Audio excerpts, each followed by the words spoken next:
Good morning, everybody. Welcome to the first monthly meeting of the year for the Robotics Society of Southern California. My name is MIT Cheetah, current president. I am here in person with some of our members and a whole bunch of members online. Welcome, everybody.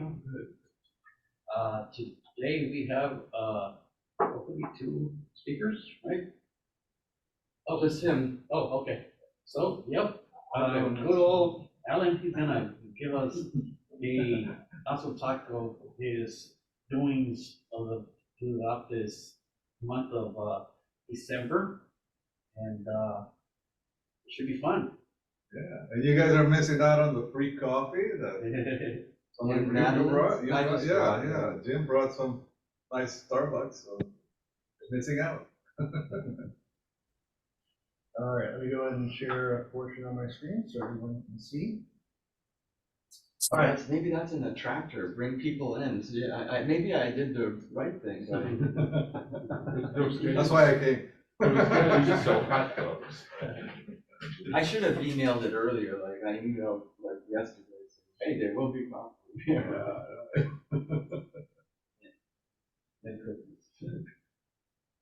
All right. Should I bring my laptop and do the Zoom thing?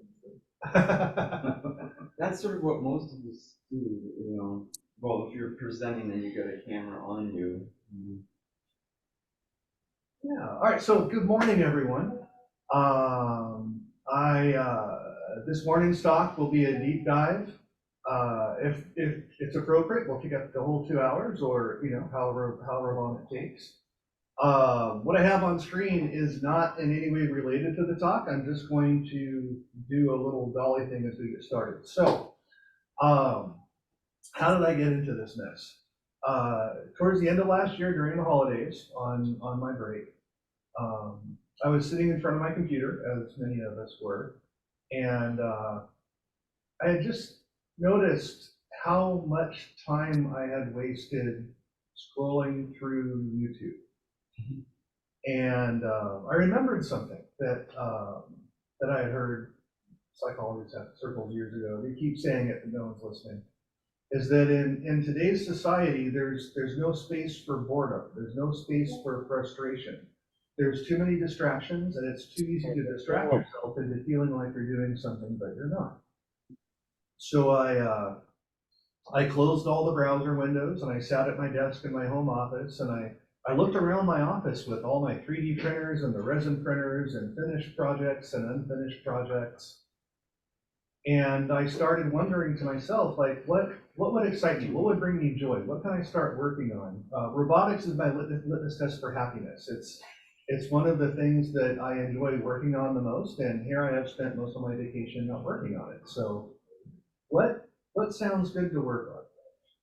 And my half-finished projects didn't sound like much fun to work on. And so I sat there and I became bored and a little frustrated, because you have to have space for that in your life. Otherwise, like I had done during my break, you spend all your time scrolling through YouTube and TikTok, and you don't provide a space or opportunity to do anything with it. And then I remembered something. Computer, sorry, I was supposed to type while I was doing this. Sitting in front of a computer surrounded by robots, but forward. Let's see what DALL-E has to do with this. And then I remembered that Unitree was supposed to come out with this new quadruped, Unitree Go2. Let's let this image finish. Perhaps they're a little bit busier this morning. Almost there. Almost there. So like 40 seconds. Yeah, that's pretty accurate, except for the hair. You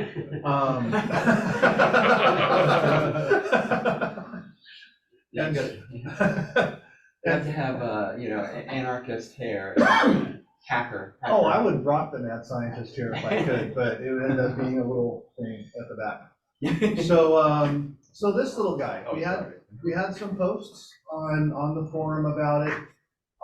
It's a strategy that's been pretty common with robotics manufacturers to get people excited about their product.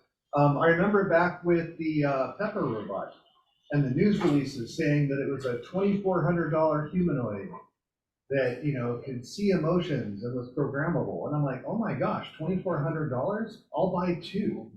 Like literally, I'm like, I'll put it all in the car. I'll have one for upstairs, one for downstairs. It'll be glorious. And then it turned out that it wasn't actually $2,400. It was $2,400 to start the process, and then it was like $600 a month for a mandatory online connection with a minimum 3-year commitment. Oh, now it's 30,000. And if you want to buy it out of pocket, Walter's sharing that it's $30,000. So, okay, well, that was kind of a bust. These guys came out, and the Go2, to give you a little comparison to the Go1, let's click over there. Their previous one, it's only 1.5 years old. Their new version is $1,000 cheaper, quote unquote. And I'm like, wow, you know what? $1,600, I'll buy two. But as is often the case, there's a catch, and there's a couple of catches.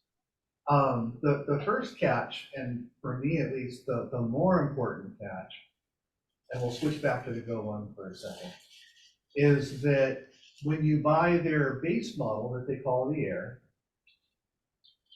it's you can control it with your smartphone, and it's a radio controlled dog. It's you can control it, you can drive it around. You may be able to program a script with Blockly. I don't remember for sure on the Go1, but that's it.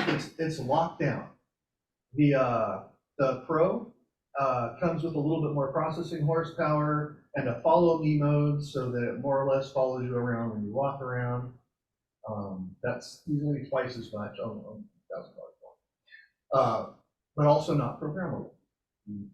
If you want the programmable version, you have to get the EDU version, and the EDU version starts for the Go1, I think, at $15,000, and it comes with a backpack with a Javier NX on it that you do all your programming on, which seems kind of like a raw deal. I'm not made of money, and it turns out that the hardware platform for all three, minus the backpack, is exactly the same, and they use the MIT Mini Cheetah code, MIT licensed. So some enterprising hackers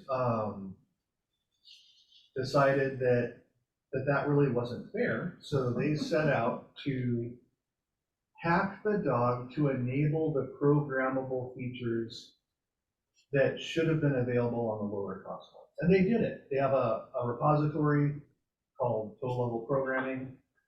And it allows, even if you purchase a Go1 Air, to be able to program it like you could on the EDU. Awesome.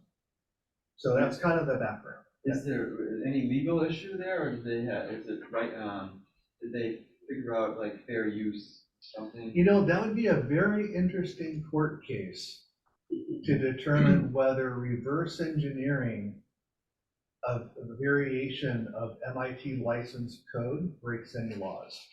But anyways. Oh, that's, I think DCMA says you can't hack anything, but Yeah, well, then there's fair use. what's Yeah. DCMA? the digital Millennial rights. Yeah. But they probably don't care because the high prices for enterprises and you're a hobbyist don't care. They don't care about it. And that's what everyone's hoping. So they've been around for a while, they haven't been shut down.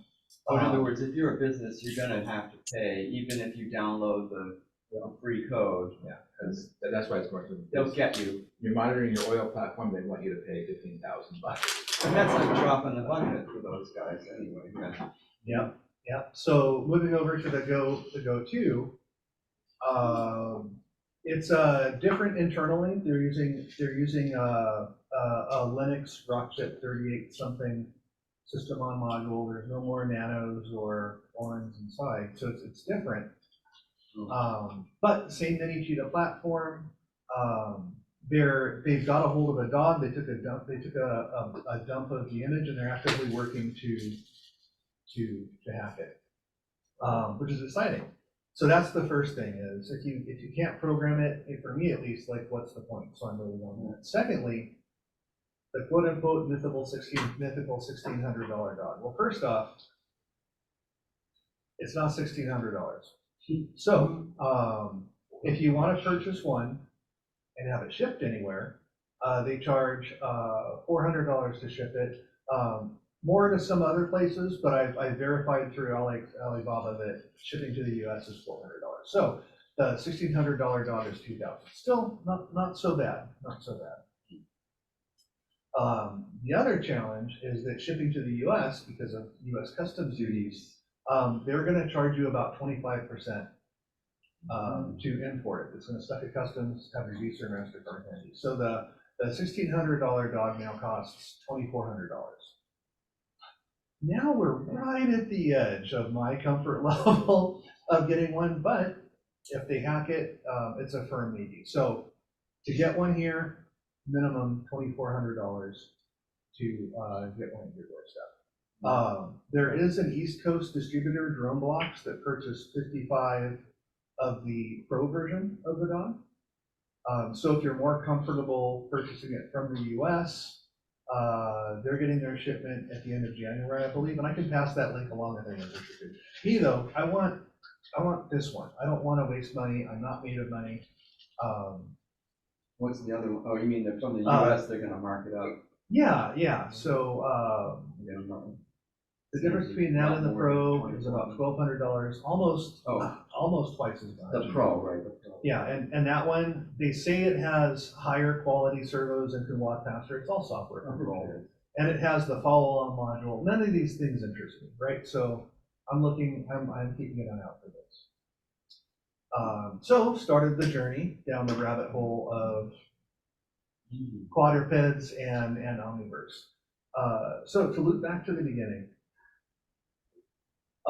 we've pretty much reached peak servo in terms of robotics. We've seen the combat robots and stuff for a decade now. RoboSense sells an entire line of servo-controlled, remote-controlled robots. Some of them transform from trucks into robots.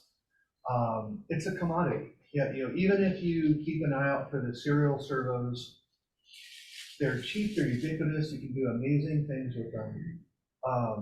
But they are limited in terms of what their capabilities are for modern robotics.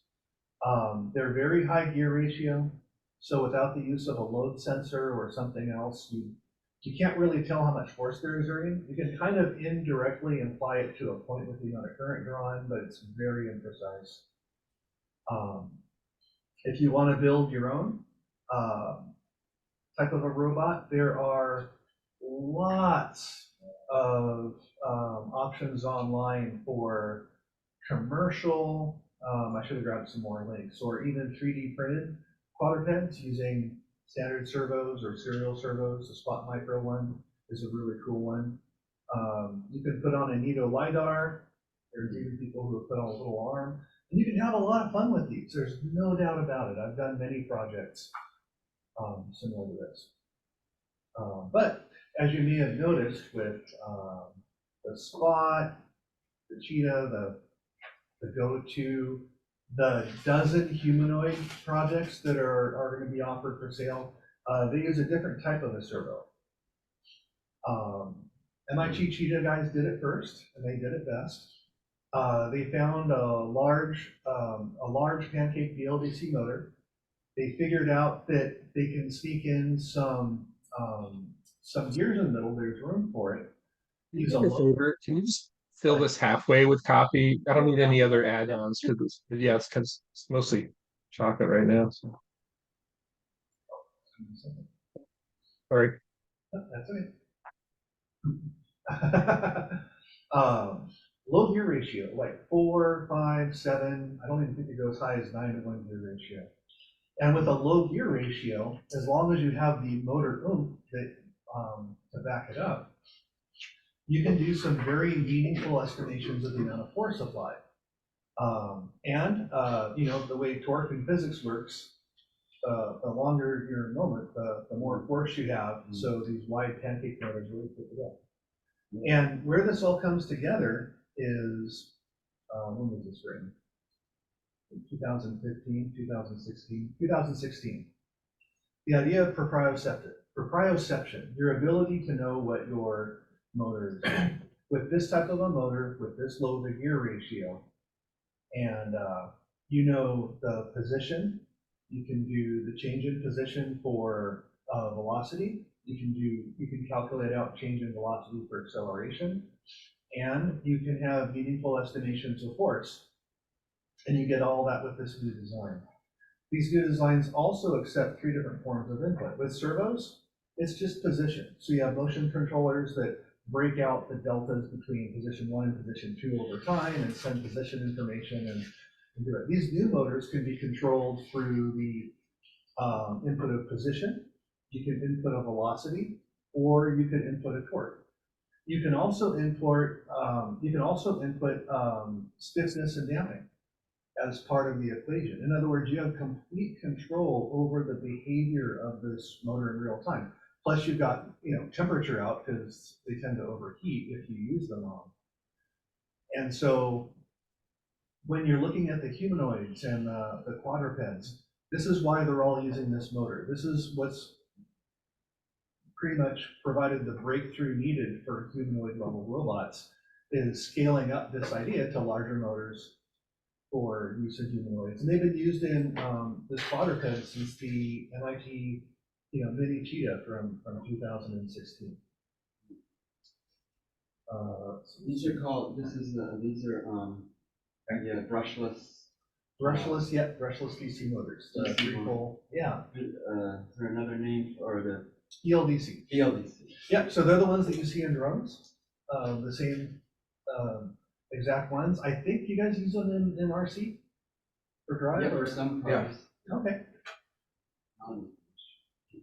Yeah, super awesome. So Unitree, the guy who started the company is actually super sharp. He made his own humanoid, started a company called Unitree, and then basically now, and I don't mean to belittle his accomplishments because it's some great hardware, he's producing knockoffs of the MIT Mini Cheetah and the Spot.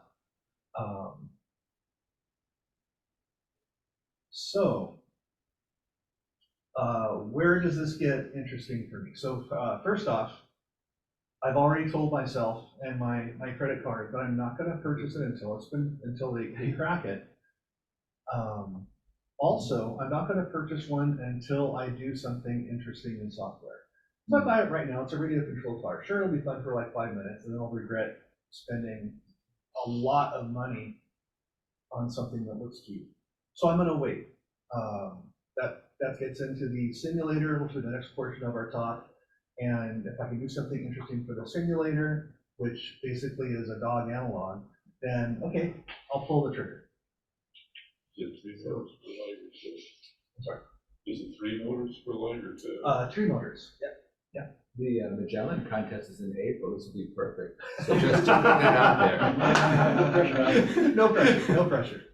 Oh yeah. No pressure. So I joined their Slack. I can't participate much. I don't have hardware, but I've been chatting with a bunch of the guys. They have an image of the dog. They're way smarter than me at this type of stuff, so I remain hopeful. But even even when we talk about programming it, what does that mean? We've got a bunch of people in the club and our sister clubs who have built or are working on quadrupeds, right? And when I first was looking into, even with the little tiny ones that I built a few years ago, I'm like, start from scratch, reinvent the wheel because it's fun. It turns out there are a lot of existing software platforms that you can leverage, including the MIT Cheetah. At their MIT license, they released all the source code for free. I'm 50-50 on whether or not the Unitree folks are using this or a derivative of it called Champ to drive their bots. So this is free. Anyone can download it. Of course, it's made for the Cheetah itself. These guys a year later said, okay, let me take that and let me generalize it. So the Champ platform supports a bunch of different robots out of the box. It has a build wizard that you can start it and it's like, tell me about your robot. Where are the joints? What is the weight? What is the joint orientation? What is your rest? And it produces a configuration file that allows you to use all of the champ tools in your own custom robot. And they include everything for the Go1, which is hardware identical to the Go2. It even supports servo bots. You don't have the proprioceptive active feedback and control that you would with the Cheetah robots. But as long as you have an IMU, you can do a whole bunch of corrections. So super cool. That's already out there. Even more recent, and this is just one of many projects where they're adding a kind of a neural spin to the framework. OCS is a whole other legged robot framework. And this guy, I don't know if I can run the test right now. In the video that I'm not showing here because I can't click play, the guy kicks the dog. And this is standard, like we all have to be mean to them, right? I know. And it recovers. The whatever software platform they're using on the Go2, someone tried to kick it and it just fell over. But then all of these are algorithmic or procedural approaches to walking. That's why when you say start walking, they start marching in place, right? And it's cool and it works, and they can walk across disturbances and walk across steps. And so I would be a fool for not attempting to understand this by adapting it to the virtual robot. It's already out there. People are using it today. You can do a quick YouTube search and find people that are applying it to their robots. And that's been around for years now. Now, let me go ahead. I'm going to reshare for a video so that just when I play a video so we can see it.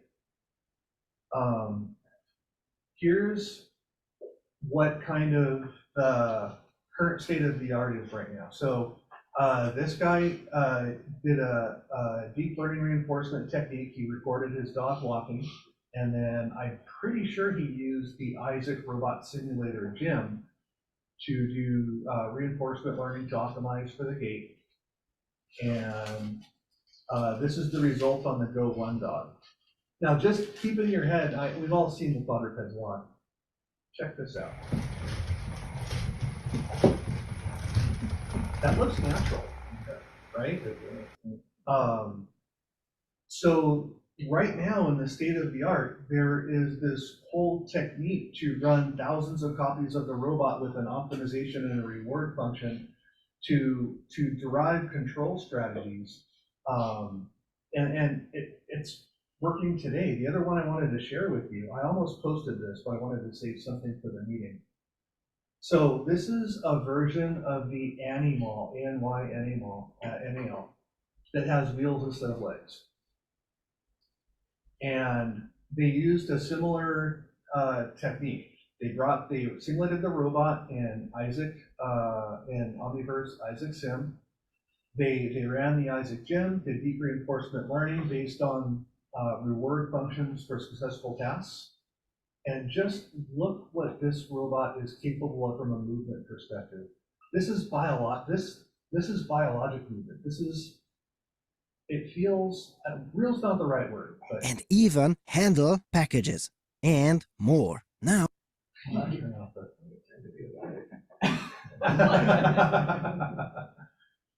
Oh my God, that is.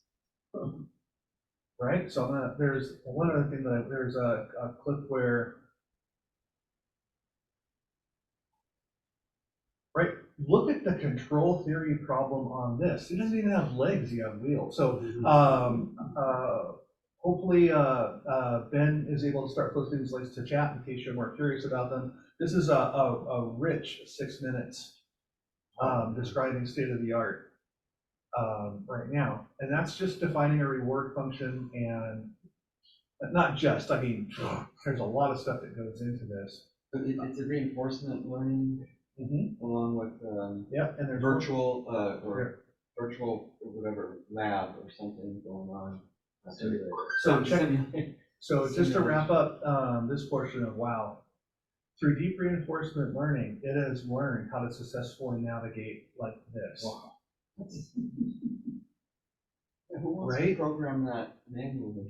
Well, no, and that's the thing is like, Yeah. this gets me excited. Now, I'm not gonna contribute meaningfully to this area of research, but just to take it, to be able to integrate it, take advantage of it, these are types of things that are getting me really excited about robotics right now. Yeah, then it's like if the hardware is there, the difficult software problem, it has a new solution available. Yeah, and we've all programmed advanced robotic solutions to stuff, right? And we're all painfully aware of how brittle and fragile the solutions are and the components and, crap, it could hear me just fine at home, but now here, or it could see the goal just fine at home, but under fluorescent lighting. And oh shoot, it was able to navigate just fine at home on my plush carpet, but on the short carpet here, right? These are this approach provides far more robust solutioning. And I don't even know how to describe the control theory required for a two-wheel balancing bipedal robot to pick up a box and put it somewhere, right? Then one of the main things they have to do is properly model the device in the simulator, right? Exactly. And then they have to throw things at it in the simulator to get it to learn this, right? Yeah. So and they have to be done a million times or thousands of times in the simulator. Then it comes out with its black box control theory or control system. Yeah, exactly. So they're getting meaningful results with this right now with the tools that are available right now. I said, you know what, that sounds like fun. I'd like to see if I can get my hands dirty. But this, believe it or not, isn't even state of the art anymore. We had a couple of posts, I think last week or the week before. The mobile, that's unfortunate. Okay. The mobile Aloha folks just recently released a whole bunch of videos. I don't have a visual on this, so we'll just switch back to my DreamBot. They built a mobile manipulator platform with 2 arms. And they teleoperated it to do a whole bunch of tasks, hours and hours of video and recorded telemetry data for pick up a glass, put down a glass, open the dishwasher, all this stuff. They then fed that video and telemetry data into a deep learning network. And the end result is that this robot can far better, it's not perfect, but far better than any previous approaches. I have news clippings and articles from like the 70s talking about robots that can do your dishes and mow the lawn, and even from the 60s and 50s, I think, about taking your kid and stuff. And we all knew they were blowing smoke. This robot is doing it. It's not perfect, but it is cooking, it is grabbing the dishes, it's filling the dishwasher through a neural approach to training through teleoperation and video, right? And then just last week, the Figure One folks, one of the dozen humanoid startups robot startups that are going to have a product offered, they trained their Figure One robot to make coffee by watching videos about how to make coffee. So no longer recording hours of teleoperation. And I think the Optimus folks discovered the same thing. And the way I heard it described by experts in the field was, at some point, someone tried it almost as a joke, and they were so surprised about how well it worked that it is. I'm sorry, I should have grabbed some URLs or clips for these as well. And it's an instant coffee maker, so it opens up the top, it puts in one of the cups and it closes it and it presses the button. But their claim to fame is that it wasn't teleoperated, it wasn't programmed for recording hours of teleoperation, odometry, etc. They had it watch some videos, and it did it. So, like these developments make robotics this year to be very exciting. We've had hardware for a very long time, and I know some people tend to oversimplify it with, hardware is the easy part. Reliable hardware, utilitarian hardware is still a little bit of a challenge. It's going to be a while before I can afford a biped. But you know what? If I can figure out how to do something interesting with one of these MIT quadrupeds, and they're able to figure out how to make it programmable at the entry level, that's something that I can invest a couple of bucks in to be a part of. So my rationalization for going down this path is to be able to get hands-on some of these groundbreaking technologies, and to be able to toy with some portion of them on a hardware platform that I can afford. This guy has foot pressure sensors, full proprioceptive feedback on each of the motors, position, velocity, acceleration, temperature, and force. So, I can't think of anything else I would really want to give the robot in terms of its IMU, of course, as input to optimize movement and control strategies. The other thing I couldn't figure out, now mind you, I've kind of fallen in love with this robot look, not only because I'm trying really hard not to pull the trigger and buying it right now, but since I've been working with the model so much, and I'm like, what a goofy face, right? Like the first one, the go one's goofy as well. Like, why a spinning LiDAR, right? Like, why that? Why the monocle? I didn't know this, but just last week, where is it?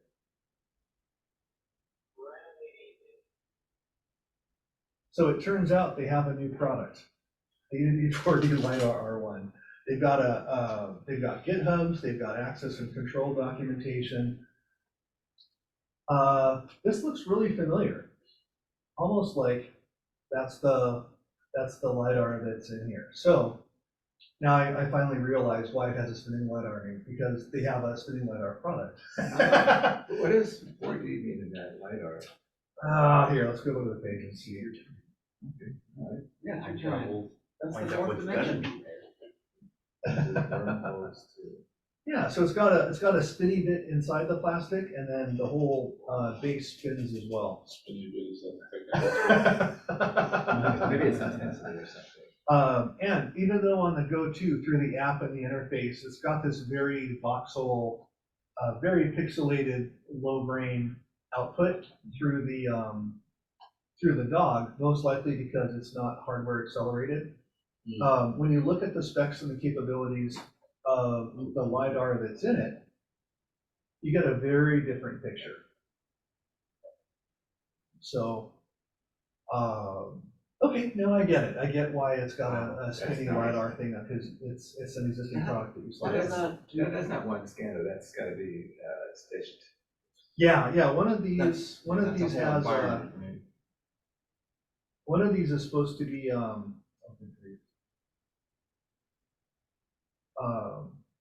one of these is supposed to show as it roams around, it builds a map.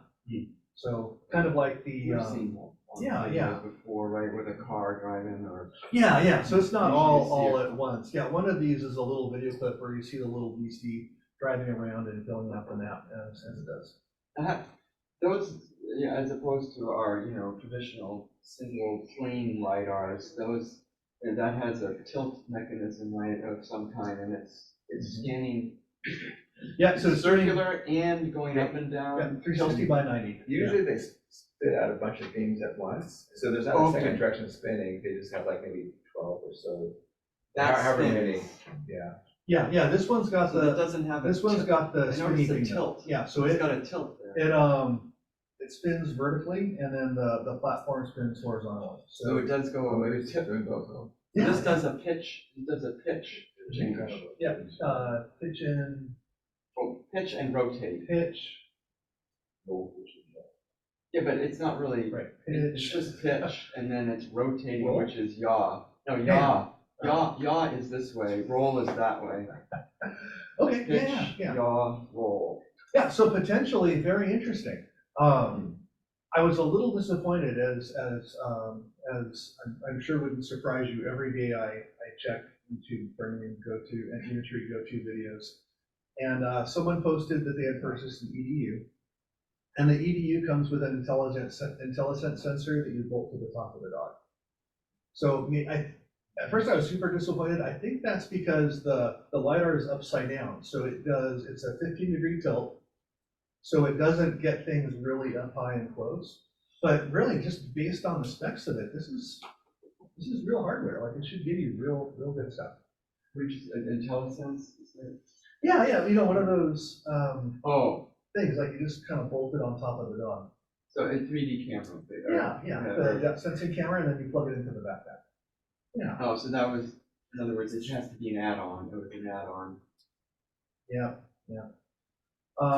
Okay, so that covered like hardware wise, there's my rationalization for jumping into this mess, why I'm having so much fun. My deal with myself is that until I do just something interesting in software, I'm not buying the hardware. So how do you write software without hardware? Simulation. And there's probably a few more out there right now. The simulators that I've heard the most about would be, of course, the one that's bundled with ROS called Gazebo. This picture really does Gazebo justice. I have never seen a Gazebo simulation this detailed. That's incredible. And I have suffered through setting up Gazebo simulations before. And I don't mean to disparage it. Like, if it's the right tool for the job, and this is what you're used to, this is great. But Gazebo is based on the URDF file format for describing robots and scenes. And to date, no one has written an URDF editor. So. It's a text editor. Yep. So if you're using Gazebo, and if you're using RViz and you're visualizing your robot, you're writing an URDF XML-ish type file to describe every joint and feature and interconnection by hand. And that what VI is for? Huh? Isn't that what VI is for?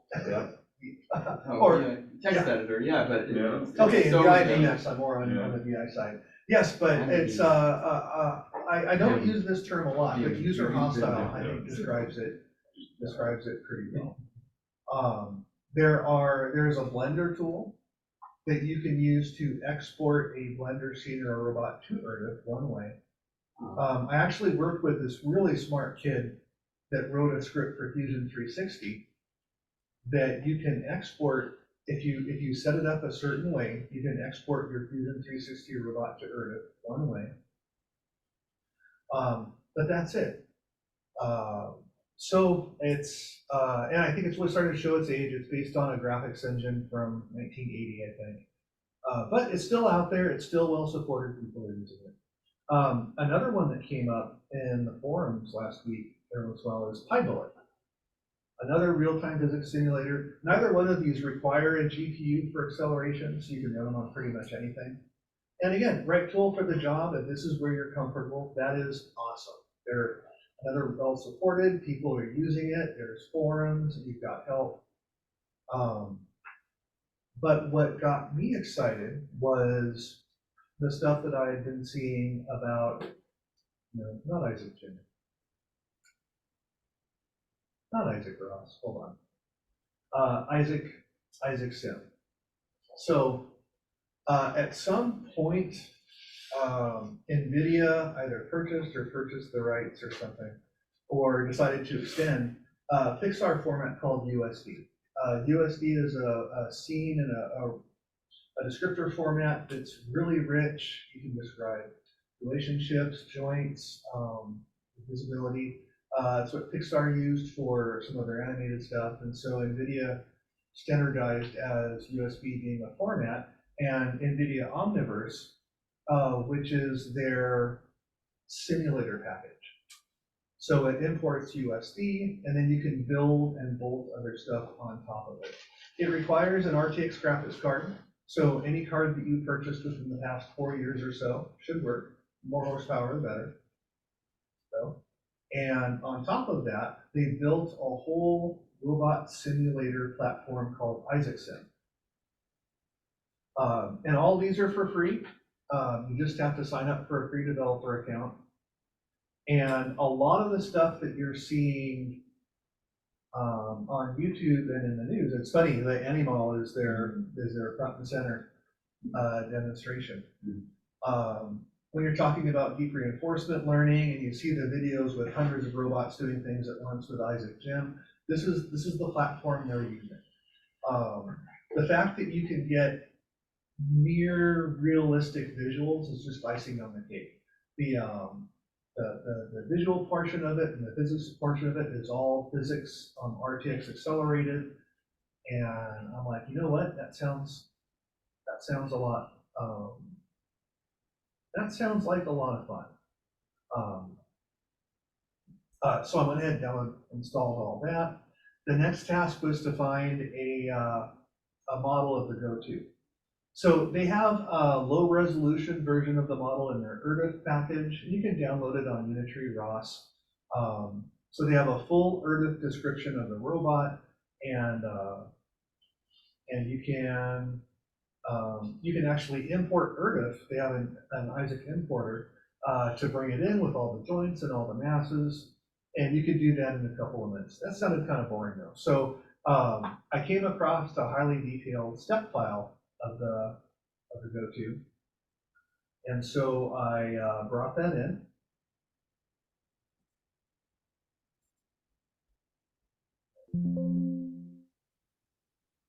Let's see, I'm trying to keep the portion of my screen short enough that maybe we can go a little bit wider. So I went ahead and I brought the robot in, and I spent a fair amount of time. Well, at first I divided that up into bodies and assemblies, and then none of that exported correctly. So I brought the model in. I used Fusion 360 to correct a couple of bodies that were non-manifold, meaning that the export from whatever their source system is into STEP wasn't complete. There's about 10 of those that I fixed. And then right from here, you have an option of exporting as USD. So I've gone through this process probably 5 times, not because I'm a glutton for punishment, I'm just not smart enough to get it right the first time. But there were some very important things that I had to do. The step file describes the relative position of each of these pieces or bodies from the whole, right? So there's no articulations, there's no relationship.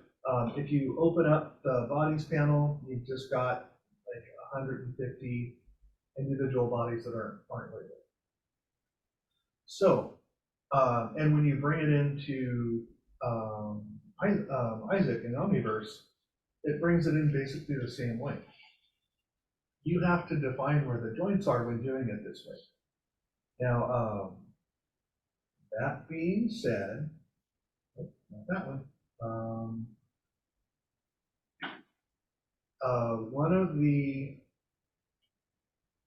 One of the packages that they integrate really well with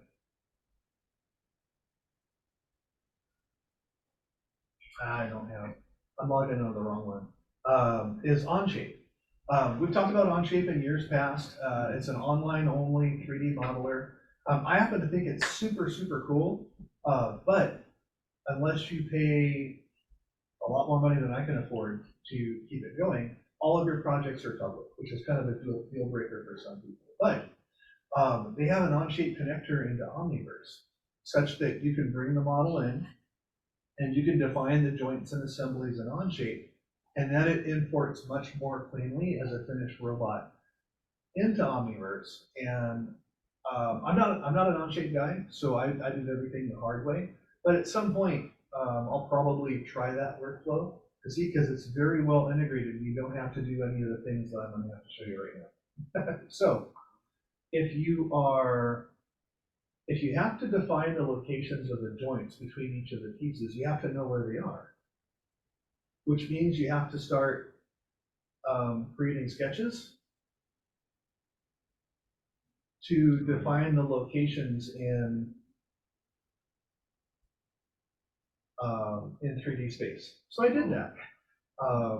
I defined a common origin for the center of the robot, and then I set up a series of sketches to understand the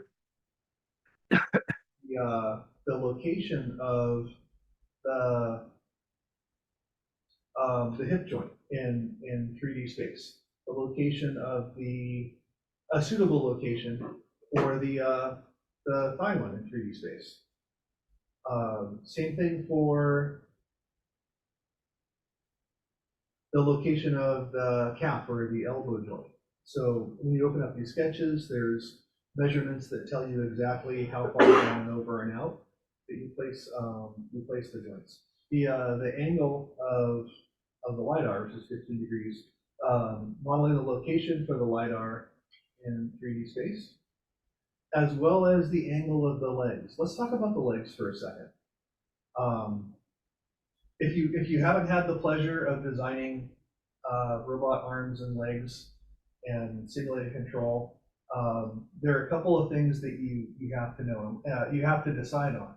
And one of them is when you're describing the angle for, and we'll just pick on this, we'll call this the thigh or the shoulder joint right now, is what angle represents your zero position, right?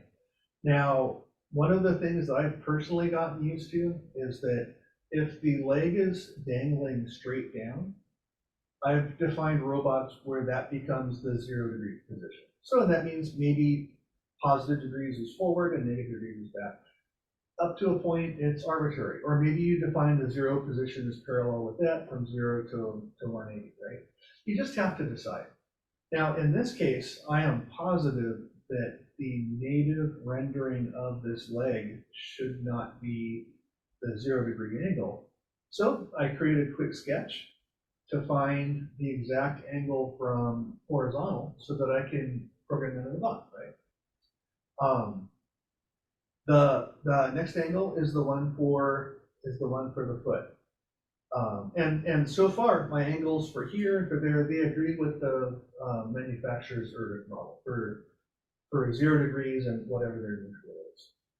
The part where we disagree is how you define the 0 angle for the lower leg. Now, when I look at the lower leg, I want to keep things simple. So I want to know where the center of it is. And in modeling and simulation, I probably want to simplify this a little bit. This isn't a perfect sphere. I would probably simplify this as being a perfect sphere of some diameter.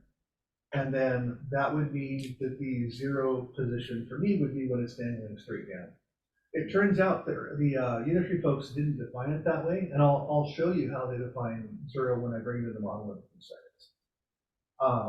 So these are some of the things you have to keep in mind. Now, when working with a real physical robot, really you could write a translator to go between anyone. It's all arbitrary, right?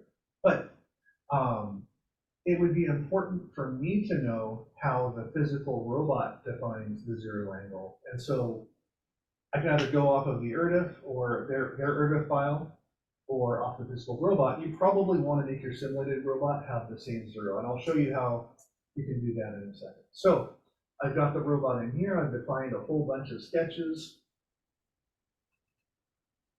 exported it to the USD. I can refer back to here to get the exact angles and the exact joints. Let's move over to Omniverse, which I got logged out of. That's unfortunate. Okay, we're still on our VPN. There we go. Good. All right. Let's see. All right, so what we're doing right now is through VPN, I'm logging into my work desktop in Linux using remote desktop, GNOME remote desktop to be able to control it. It's very performant over most connections, which is super cool. Let's take a look at their Go1. All right, so this is one of the models that they give you access to as their examples. And so if we look at the center of rotation for the thigh, we can see that we agree that that's a rest position. The part that I was confused by is their leg. So if we zoom in here, here is their pivot for the elbow, and here's where the pivot would be for the foot.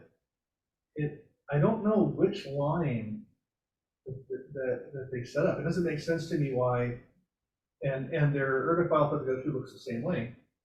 How they derive defining this as the 0 position. So when I closer to an actual robot, I might have to make some adjustments. But going back in, so after, I don't know if I want to say out loud how much work in reviewing it. I brought in and textured and colored the step version of the model. I took all 150 components, divided them into subs, and then for each one of these, manually defined the joint location using the measurements from the Fusion 360 file. And the whole thing is kind of fun. It's almost like building a robot, except you're not getting your hands dirty.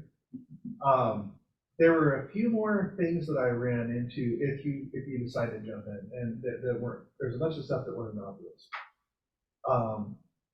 When you first get set up, it wants to render a 1280 by 720 resolution screen, which is fine. But as soon as you start sliding things around, you kind of want the display to resize. Under settings, viewport, you can tell it to, no matter what size the viewport is, to always fill it. So I'd recommend checking that off just so you're not annoyed by a weird blocky. So you've got your robot imported. You've got your, you've created a physics scene. You've created a physics ground plane, which turns on all the fun physics stuff, right? You've imported your robot. You've arranged it into pieces. You've gone in and you have defined the joints based on their locations in your Fusion 360 file. As part of the joints, you can do things like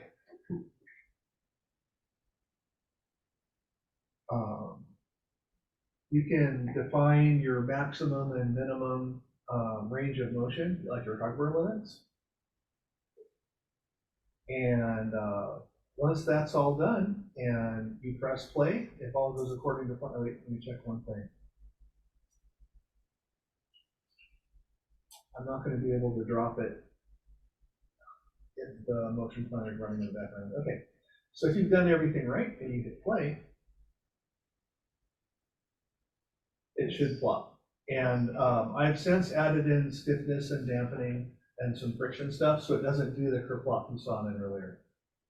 When I was doing URDF for Gazebo, one of the hardest things was the mass and all the moments of inertia of your elements. Did you have to deal with the moments of inertia, or what did you do there? Oh my gosh, Brian, let me speak to your soul right now. As someone who's suffered through ARVIS and Gazebo and URDF, one of the first things that I noticed when I brought in a robot was that you have GUI access to every piece of it, from location, translation, scale, adding in and pulling in physics-based materials and color-based materials. It's all here for you to work with through the UI. That is the first thing. The second thing is that, and there was no easy way to define center of mass and those properties. Like, there was a SolidWorks thing you could do if you had SolidWorks, and that was about it. Check this out. When you're ready to apply physics to a piece of the robot, here, let me move this one here. So one of the first things is you get to define which ones of these bodies, I don't know what happened. Hold on. I clicked on something, give me a second. All right. Is for each of these bodies, you get to define whether or not they have mass. Hold on. Whether they have mass, whether they're just there for a visual and not to include them in any mass calculations, or, as I'm sure you're familiar with collision bodies and stuff, I'll show them a different robot in a second, whether it's a collision body that's not visualized but is used for mass and collision calculations. So there's that. Next, you go and you select your, your prim with all of your visual and things in it. You right click, you're gonna love this, add physics, and then you there will be an option for physics body and colliders preset. When you do that, it calculates center of mass. It calculates the mass based on a pre-assumed mass of water, 1 gram per, but you can change that. So when you go in and you do that, it not only calculates mass, center of mass. I did it the easy sloppy way where it defines a simplified, here I'll show you. So for this guy, let me turn off the meshes. And what I'll do is I'll turn on the colliders. So as you, by clicking on that one button, it automatically defines a default collision body based on 64 facets that you can use as a start. So I did that because I haven't defined collision body. Okay, so for those of you, when you're doing physics-based calculations, you can do it the super hard way, which is you choose every bit of your model as a collision surface, which is super slow. They figured out ways of optimizing that to get the right result out without spending days calculating. And one of those is to say, okay, here's what my robot looks like, but when you're doing collision calculations, instead of figuring out the 3D contours of the foot, let's simplify that foot to a sphere. And it really simplifies the calculations and you still get the same result out. So when I set up this robot, I'm like, I don't have time yet to define custom collision forms or bodies. Just simplify it and we'll run with it. And it does it right out of the box. Now, at some point in the future, if I'll get to it. By type physics, let me just turn off the closings. I can go back in and I can define for the cap is all one body, the foot, right? I can go in and add a sphere primitive, orient it to cover the shape of the foot, and then define it as a proxy object with collision, and then it simplifies the collision as well. And it's all done through here. So I can go back in Fusion, identify the central coordinate of the sphere in the model, and then create a sphere, add it to the foot. And then in Onshape, you just define it as a solid as part of the model, and then when you're going in and you're refining it, right? Like, Yeah. I was excited going from URDF to Exact Pro. We could, like make primitives and do that stuff. Okay. But this is above and beyond, right? It made it fun. Yeah. There's no longer any frustration of typing it in and then running it like, oh, I was off by a factor of 1,000, or it's and there was. I realized that making this look easy. There was a fair amount of getting to this point, but just being able to have access to all of the features of simulation through the UI, That's a big. made it a joy. And then the fact that it looks so cool is just icing on the cake. All right, so I got it in, I've got it simulated, there's stiffness and values, so it doesn't kerplump anymore. I want to be able to control it through ROS. Now, there is a first-class Python scripting subsystem and stuff you can do within Omniverse if that's your deal. Me, I need to it needs to work through ROS, not because I'm a ROS advocate, but that's my interface on the physical robot. So,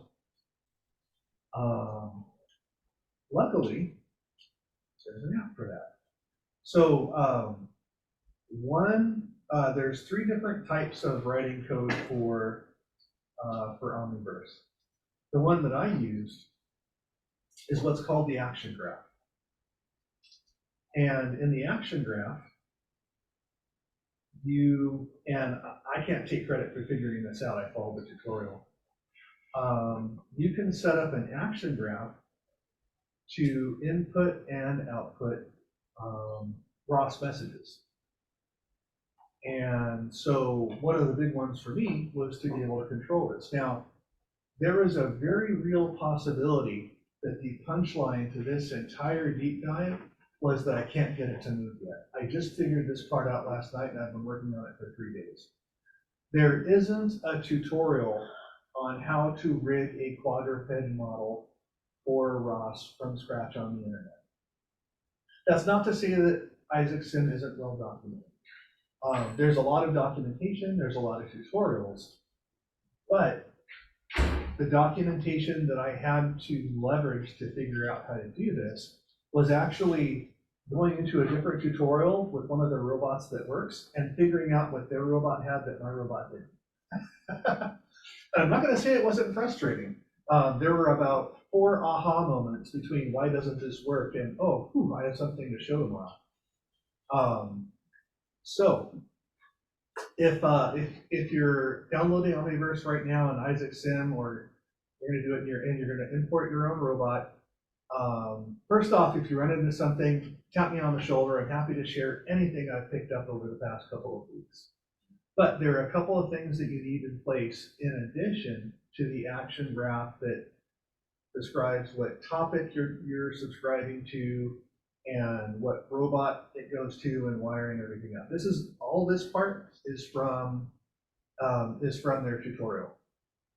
And I learned it using their JetBot tutorial, and they have a Franca Panda robot that I literally dragged onto the scene, and I was bouncing back and forth trying to discern what theirs had that mine didn't.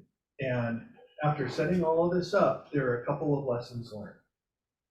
The first lessons learned is that, at least on the ROS way, if you want it to honor a joint command message, that joint command message has to refer to, sorry, that's kind of hard to see. You have to specify all 13 joints. If you don't specify a position or an effort or a velocity for all 13 joints, it's going to ignore the message. Not obvious. I had to figure that out by breaking another example, and that was my first aha moment. Why 13 joints, you ask? Well, OCD Allen, in addition to obviously having it walk, thought it would be fun to have the LiDAR spin. So the LiDAR is on a pan joint. And so the number of required joints goes from 12 to 13. That was the first aha moment. The second aha moment, and I was literally printing out screenshots and setting them to one side. I'm like, what am I missing? Is that there are a few things you have to add into each joint that you don't get by default. The joint's defined, you let it sit, it just, it crumples, or in this case with stiff joints, it just kind of rigor mortises. There are a few more features that you have to add. And I only figured this out by looking at another robot that worked. My test case was, right, you're like, okay, what's different? So I brought in their Go1 robot, that's what it's for, and the Go1 also doesn't work out of the box. A little disappointing, but in physics, okay, you won't be able to see it here. You have to add in 2 more features. And those features are a feature called physics revolute joint. I'm sorry, no, that's what you get with a joint. You have to do angular drive, which gives you some more boxes to describe. I wish I could be more detailed, but it was literally my epiphany was figuring out to add these in. You have to add in an angular drive component to each joint, and you have to add in a joint state component to each joint. And so you have to add those in, and then you add them in, and it still didn't work. There's one more piece, and I'm not frustrated with lack of documentation. I'm frustrated with myself because it took a bit. In order for the robot to honor position, velocity, or torque commands, each joint has to have a damping and stiffness value. Now, I just pulled these two values from the Panda robot that worked. I can tell you right now, they're not appropriate for a robot because of the way that it's sitting right now, but it was a start and I got it to wiggle. So, and again, as far as I could tell, none of this was documented anywhere. It was just looking at an example robot that worked and figuring it out. Yeah, and it's no dig on Omniverse and Isaac. It's a huge ecosystem. I don't want to say it's niche, because if you're using Isaacson, you're building a robot, but yeah. So after all that was in, all 13 joints, adding in angular and joint mode, stiffness and damping values, and running it, I can get it to wiggle. So the code right here isn't anything special. It's not like I'm proud of it. I actually adapted this from another robot code. This is my hello world for it. So my eureka moment at 8:30 last night was modifying their hello world code for joint control for a manipulator arm, defining all 13 joints, defining a default space, and then modifying their wiggle code to move the joints back and forth. And remembering how, okay, I'm gonna complain, how much more difficult it is to set up Python scripts in ROS2 versus ROS1. Not difficult, I suppose if you live in it, but it was so much easier to iterate. There wasn't a copying over the scripts to another location. You could make changes to scripts live and then rerun it. And now, every time you hit save, you have to do a colon build, and as far as I can tell, a resource. And it's just extra clicks. I'm sure there's a reason for it. It's much more flexible and capable, but Do a symlink install. You can modify, you should be able to modify your stuff in place. Symlink. Symlink install. well, the thing though is when you do a ROS2 run node, that ROS2 run node operates off the install folder and not the source folder. Correct, unless you do a symlink install, and it'll copy symlinks over to the install folder, and you can modify stuff live. So that's what we I want. think I got that in a tutorial, one of those Yeah. long, all the ROS2 tutorials mentioned that, right? Con build minus symlink. Less symlink install. Yeah, it's Kokon build minus symlink minus install. I think that was in a tutorial. Yeah, I believe, I went through those tutorials a long time ago. Like that? that was a dash in between those two. The symlink and dash install. Oh my gosh. Yeah, I think that's what you want. Okay, I okay. think that is, yeah. Because, oh my gosh, I mean, I kind of got used to the cadence, but It's a pain, it's like tedious. yeah. No, you want that, definitely. Yeah, and not like in ROS1, you could basically write scripts and it would find them. And I'm just venting for, but in ROS2, like you have to define that this script needs to be made. There's two ways to do it. And if you don't do that, it doesn't even, anyway, okay, sorry, enough of ROS2. It's I'm doing a ROS2 robot. Okay, payoff, and then we'll complain a little bit more about ROS. Go over here, we'll just run our wiggle. And here we go. So it's not a meaningful script, it's just taking each joint and moving back and forth between two values. But this is my hello world. This means that I can successfully interact with the robot through ROS2, and now it's game on. All right. One question about yours, you said you had to define all 13, joints, whatever, before it would go. Wouldn't you always, or why wouldn't you always do that, or what were you trying to do before that, like not do that? Yeah, so my hello world for the robot, what I wanted to do is to spin the damn LiDAR.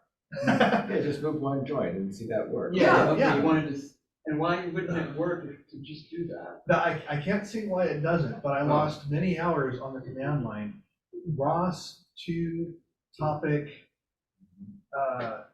send, and figuring out how to define the message type correctly. Yeah. And then like, crap, did I define it wrong?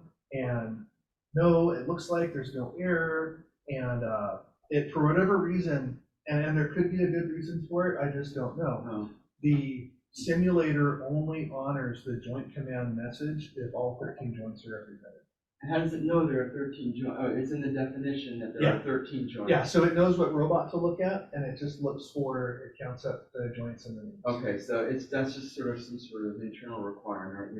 For whatever reason, like maybe it's good, It's consistency, right? So like everything comes at one time, and you do a step with consistent You have- data. You have to send all 13 joints. Yeah, or all the end joints, and whatever it is. Yeah, and I may have run into it before on Gazebo with a motion controller as well. It feels faintly familiar. If I were to guess, the rationale behind it is that whatever code you have behind the simulator manages the robot state, and if you're not sending all 13, then It doesn't know what the other ones are doing. So yeah, and I like, why would you care, right? Like, I'm like, work. And so I'm looking, and so check this out, level of frustration. So, like, oh, okay, well, let's just pretend Alan's frustrated and nothing's working. Like, you're like, oh, well, let's just click here. And you're like, oh, you're seeing the joint command, right? LiDAR pan joint. I'm like, it's there. It sees it. And you're looking over here at the articulation controller.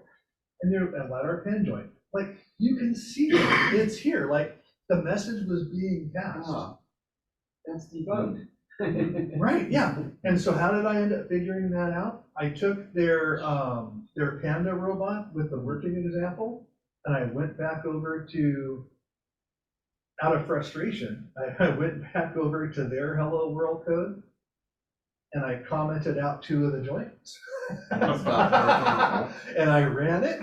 And you're able to break it, and you're like, that's it. And that's it. That was my first eureka moment. And then after that, like, it still didn't work because there was like 4 other things I had to do.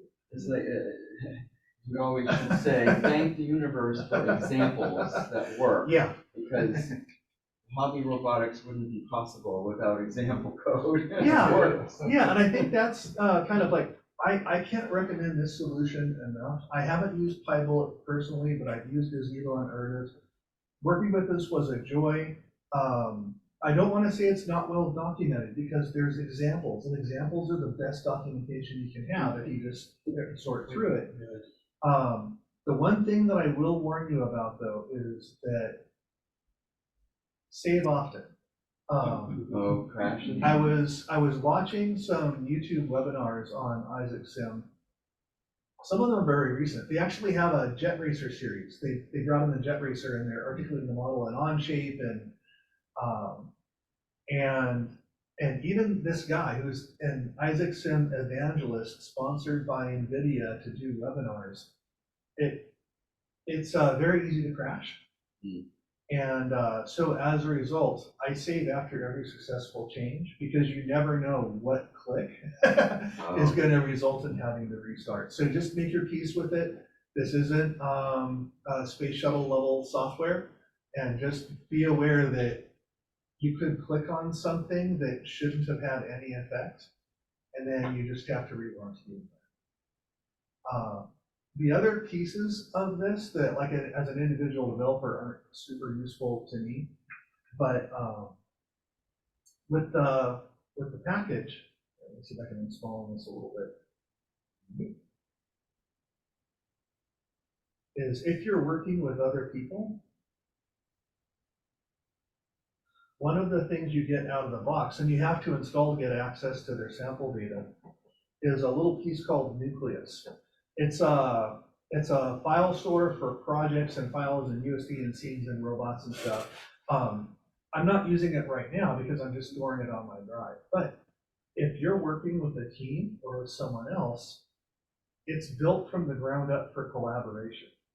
So if you have someone who's working on the robot and you're working on a scene with the robot, when your buddy who makes a change to the robot hits save, it updates the robot in your scene that you're working on. So it's built from the ground up for collaboration, which is super cool. I wish I knew someone who's working on the same thing as me because that would be pretty awesome. But yeah, I can't recommend it enough. It has been, even with the save often, it's been a joy to work with. Because it looks more realistic and I have built this from the ground up, it kind of gives me that feeling of creation and problem solving. But yeah, now I'm set. There are still so many differences that I have to work on between my simulation and the real robot. The joint origin is certainly one of them. After the hello world, I want the robot needs to have joint origins that have the same orientation as the real robot. Otherwise, you're running a translation layer, and there's literally 0 point. You want this to match the real robot. The second one is the messages that are passed back and forth between the real robot. They're not the out-of-the-box ROS example. So joint state, joint command, IMU. They have custom ROS messages. So using Python, I can set up the robot to pass the custom ROS messages to give you a more real-world experience. The next challenge is that the robot hardware runs, I think there's ROS2 connectors on the Go2, but all the code that I showed you, the Cheetah and Champ, it's all written in ROS1. The simulator has ROS1 and ROS2 connectors built into it, right? So when I'm looking at the big picture, I'm not really a developer. So like the prospect of converting their code to ROS2 sounds really scary and awful. So I'll probably rework this into a ROS1 bot for the purposes of taking advantage of the Champ code. The ROS2 connector on the physical dog supports ROS Humble. Another aspect to this is that the Edu version of this robot has a backpack with an Orin NX or an Orin Nano in it. And it's Jetpack is their version of the Ubuntu bundle, which is 2004.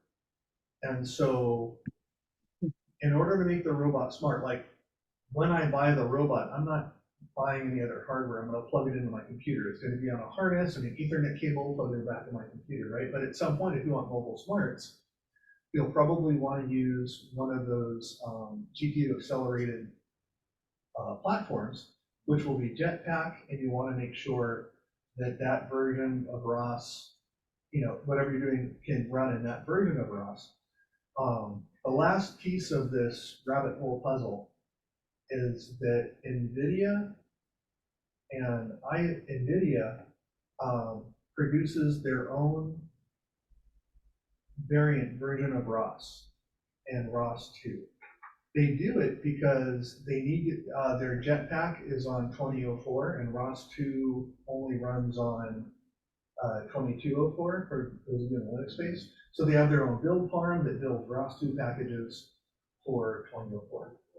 But they also have a slew of GPU accelerated packages that they maintain. So anything that you're doing in Vision, Point Cloud, all this stuff, they produce GPU accelerated versions of those packages that you would want to use on, let's say, an Orin backpack. And the Orin Nano is $400. The Orin NX 16 gig is $900, and then like the full Orin AGX one that is $2,000. That's out of my price range. But investing in even the $800 Orin NX would be a lot cheaper than the $14,000 on the dot, which gets back to the beginning, of our discussion, where once because it's the same hardware platform, same software, once they crack it and give programming capabilities to the $1,600 dot, it's gonna be game on. Now, you said, who is it Nvidia has those different packages that, Yeah. For all those, simulation of or the software that handles the LiDAR and all that stuff? Yeah, here, They're kind of like, this is right for the Orin. These are. yeah, here, so, if you're going down this road and you're already running Omniverse, so you have an RTX card, you'll want to keep this on your radar because the GPU accelerated packages will make things a lot more efficient. There's just one more thing. Okay. So here's my robot. Now in the action graph, so I subscribe to the joint command. I also publish the joint state. I publish the camera, right? So here's all the hardware except for the lamp input. I even publish the laser scan, and I publish the IMU, and I publish the transform tree, but you can't use that for the robot right? So from an interface standpoint, these aren't the standard Unitree interfaces, but you have a ROS interface to every part of the dog you want to control. We had a talk, I want to say 2 years ago, from the Foxglove folks. And I quipped that this is the future of ROS 2. RViz, this is their version of RViz. It's a free download, and it is superior to the RViz robot visualizer in every way. The least of which it supports a dark mode. But you have the same concept of panels. You can review the joint states, joint commands. It's taking in IMU and pose data into the scene. Because my bespoke Go2 isn't articulated with the same object origins as the URDF file, the URDF visualization doesn't work right now. But that's because just the way I set up my robot, but the transform data is being sent. And here's what the robot's seeing out of its front camera right now. Yeah, you were talking about that photorealism, like it was just eye candy, but I think it's way more than that.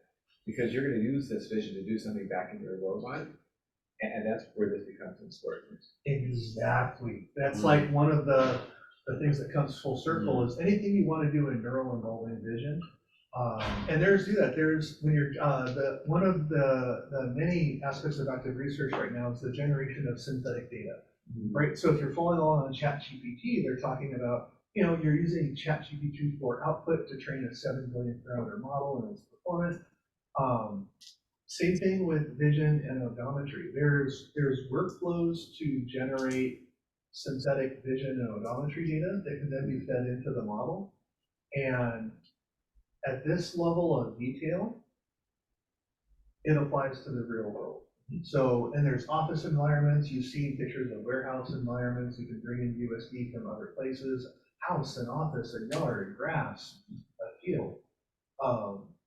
The application of generating deep learning data or applying deep learning to the real world, this whole ecosystem makes it all possible. All the advances that you're seeing in deep reinforcement learning, they're using this platform. It makes it very exciting. And these problems that we had, like the lighting's not the same, the window is open, I can put all those in there and put a random lighting variable. I can put furniture in and out of the way easily. Yep. But you have to, at some point, somebody needs to model these objects. Yeah, and there's a huge library. Is there of- libraries? There's furniture and you can find. Oh, yeah. The lighting is gonna be. You can add the lighting. You can add windows, whatever. To put a bow on it, that's kind of where I'm at right now. It was a very exciting moment at 8:30 last night when I finally cracked the code. Well, that's when you got the 13 monkeys of joints. Is your LiDAR publishing right now? I wonder if we can see that in Foxglove. That would be really cool. Oh, yeah. Yeah, so I've got scan. It's here. Do you have any ideas? I haven't gotten In it. your 3D panel, if you click that in settings, you should see your scan template down there. You can turn the eyeball onto your scan. Down, right there, the eyeball on the right. Click that. That should have turned, it's got a problem.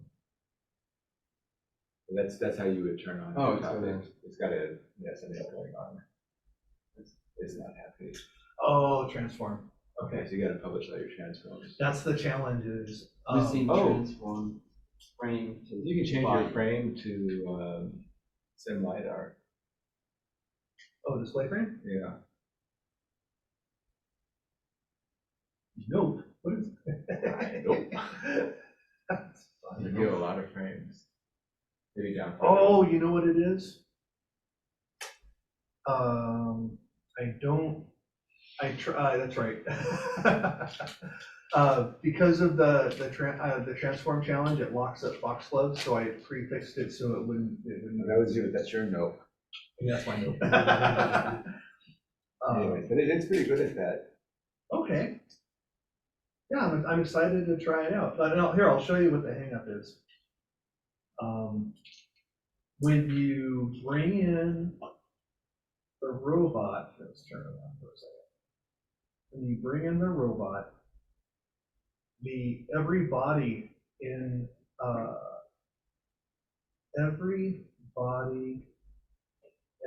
every piece of it that is in the robot has a body origin, right? So where is 000?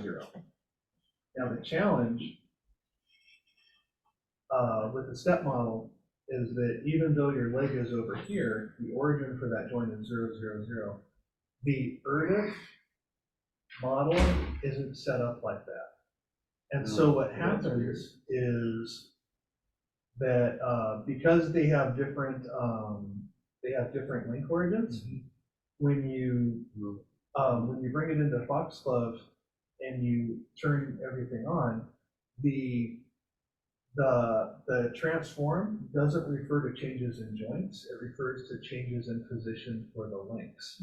And the changes for the positions of the links, because of different origin, are totally different. Yeah, so at some point what I might do is I might bring it into Onshape just to do the URDF export, so that they have the same joint origin, at which point the link transforms map, and then start putting some lamps and desks and chairs in there just to see the LiDAR image on it. Wait, so that you have to export a separate URDF that's compatible Yeah, with this, then exactly. your Isaac Sim has its own. Yep, and then that's one of the gripes right now, or a possibility for future enhancement, they've been talking about it, is that the export to URDF is a one-way street, right? So you export to Isaac, you export to URDF, and never between the You need both. So if you make a change, you've got to kind of review them both, and they're looking to see if there's a way to tie them together such that you don't have to maintain two different copies of the robot.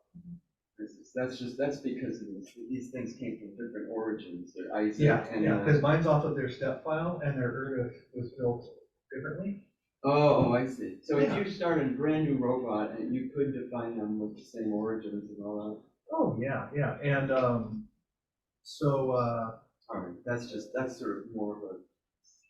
kind of the administrivia of. It's a specific case situation. And so as an example, here is what importing their Go2 URDF file using the Isaac Utilities URDF importer. So it's built in as a first-class importer. When you bring in their URDF file, this is what you get. And it's a good model. Wow. And so if I were to work with this one and make this joint names match the publisher, and then match this up with the native URDF file and Foxglove, everything would work. Even the physics would work okay. And you remember we were talking about collision objects, or simplifying the model for the purposes of collision physics? Here is what the collision meshes look like for their Go2. So as you can see, it's a much simpler model. Oh. So running the calculations on this is much simpler. And when you run the simulator, you'll see it runs at like 50 or 60 FPS, where I'm getting like 25 or 30. And that's the benefit of simplifying your model from a physics perspective.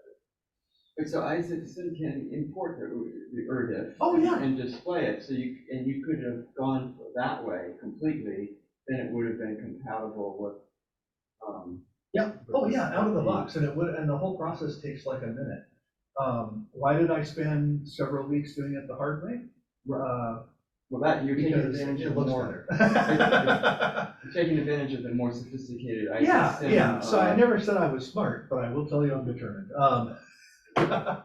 And so when you turn on physics on it, of course you get the ragdoll, because there's no damping or anything. So There's like two ways to do, you could, stick with the URDF, the easy way or the hard way.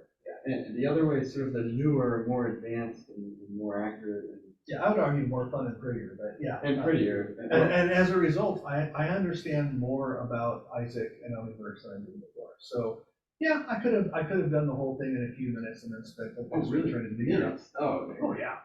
Okay. Oh, But because the it's- process of importing and coloring and doing the joints, I learned, it felt like I was building a robot. You mean you wouldn't have to do all that joint stuff with this one? No, it imports it from the URDF file. Yeah. Which is already there. Oh, I get it. Yeah, and the URDF file, the joint orientation matches the real dog, that matches the URDF file on Foxglove. Okay, you buried the lead That's there. the easy way, yeah. I would do the easy way first, then circle back. Yeah, in retrospect, it probably would see some frustration. So right now it's game on. So I'm going to hard code a Python script that takes in the initial joint orientation after it falls to the ground, and just do a simple stand-up, right? So that part of the code can be brittle. Then I'll move it over to ROS1 and look at integrating it with the champ controller. So it'll be a very exciting month, and I can't wait to show you what he's able to do next time we get together.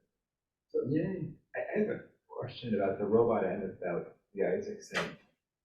Does the robot use tendon joints that have tendons, or is it, there's not motors in not in the elbow, there's no motor, right?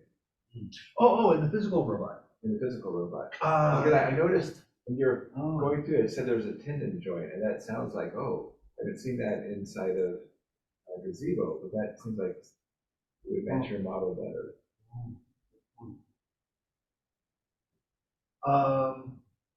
So in the simulator, there is a whole piece for tendon management that I haven't touched yet. So I don't know about in the simulator. Are you asking about how? I saw it in the simulator. I'm like, oh, wow, I've never seen that before. And I'm asking if the robot has tendons. And if it does, there's probably some benefit over declaring it as a motor. I wonder, I know there's, so this, there's a motor back here that isn't modeled that does this direction. And then this motor right here handles the thigh up and down. And then this motor on the outside is connected with 2 gears and I guess you would call it a tendon to the back of the elbow to actuate the base. Yeah, honestly, I didn't need to use it. Now that you mentioned it, I'll probably start digging into it to see how that might apply to here. I would imagine between that and transmission, you can define the real rotation here. I'm not sure. Because it's probably non-linear how it moves with the extension of the tendon. Yeah, and the thought crossed my mind to model that as well, but then I'd have to write the code to keep it in the right spot. I just gotta make your life harder, ask you hard things, right? Yeah, no, yeah, if I dig into anything, I'll let you know, but yeah, I didn't have to use, that portion of the simulator to get everything. You're set. dangling a controlled substance in front of I know, them. I realize what I'm doing. And the other comment too, I realize what I'm doing. He's a bad influence. Although, but you know, in a very real sense, how is that accounted for in the physical dog, right? So the control of this motor right here, if you just want to do position, somewhere between 0 and 360, right? But how does defining the position of that motor in code reflect on this joint right there? So I think it's probably nonlinear. It's probably, if you've got a tendon joint with a pull point, it's probably not 1-to-1. Interesting, Right. because none of that is in the URDF file. Right, Right, so so it might this be would be- better in the Omniverse. Yeah, so do they account for it like in the firmware code of the dog? Or Oh, good question. Yeah, maybe not. Mm. Or maybe it is, maybe I'm wrong about the nonlinear. Maybe it is perfectly just a Yeah. transmission. No, it's actually a really good question, and it went from, get around to it, well, crap, It's not just a motor, it's a lever action. Yeah, like a lever action. So that's different. Maybe, Yeah. Wouldn't they have to model that in the Yeah, actual it could be a firmware? linear response with gear reduction of maybe 2-to-1 with, I don't know. Can't have to find out though. And one more fun observation, when you did the collision model, the simple one, it looked a lot like an AT-AT from Star Wars. You could skin this thing, and it would be the coolest robot. Right? Yeah. And the way that URDF export works, like there's a different version of my dog where I put in the 150 bolts and screws. But because of the way that I imported, none of them kept their final position. Like I'm in it to win it, right? So there's because of the workflow, even though there's not a direct two-way connection between here and Fusion 360, if I make changes, as long as the orientation of the bodies doesn't change, I can re-export and then replace the bodies in here No problem. and change it as well. Yeah, and it's just eye candy at this point. Like at that point, you're burning polygons for no reason. But it looked great in Fusion, I'll tell you that. Oh, you had the screws in it? Oh yeah, here. It just But now we can model a loose screw, what happens if it scrapes against the wall? Excellent, for those 0.03% of the time. Yep. So here's the one that I exported. Here's the one that I prepped. That I painstakingly added in and made joints for all of the screws that I could find.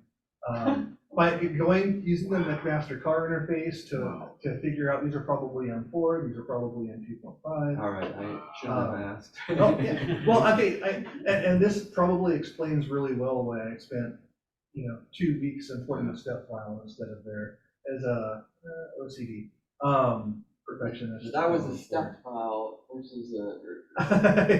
the step file comes from the Unshape or The step file came from a OneDrive link that the Unitree folks have been passing around that someone added to the hacker group. So I'm not 100% supposed to have it. That's why I stopped short of publishing anything. But the step, it's a model file format. Is that what step is?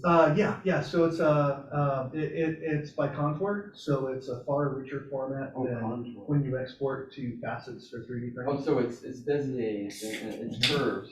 But Curves. yeah. I added in all of the screws for all of the screws for all of the motors. I added in the screws for the bolts. Let's check out the butt for a minute. I added in all the screws for the top. I added in the screws that were missing here. Because if you're going to do it with style. But the way that I imported it into Omniverse, there's another setting that someone showed me later involving joint origin.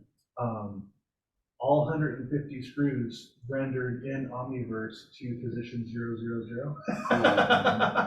So it's not worth it. Not worth it, but yeah. So I'll probably try again because it makes it look a little bit better. But yeah, there's even without a two-way workflow, it's just a joy to work with.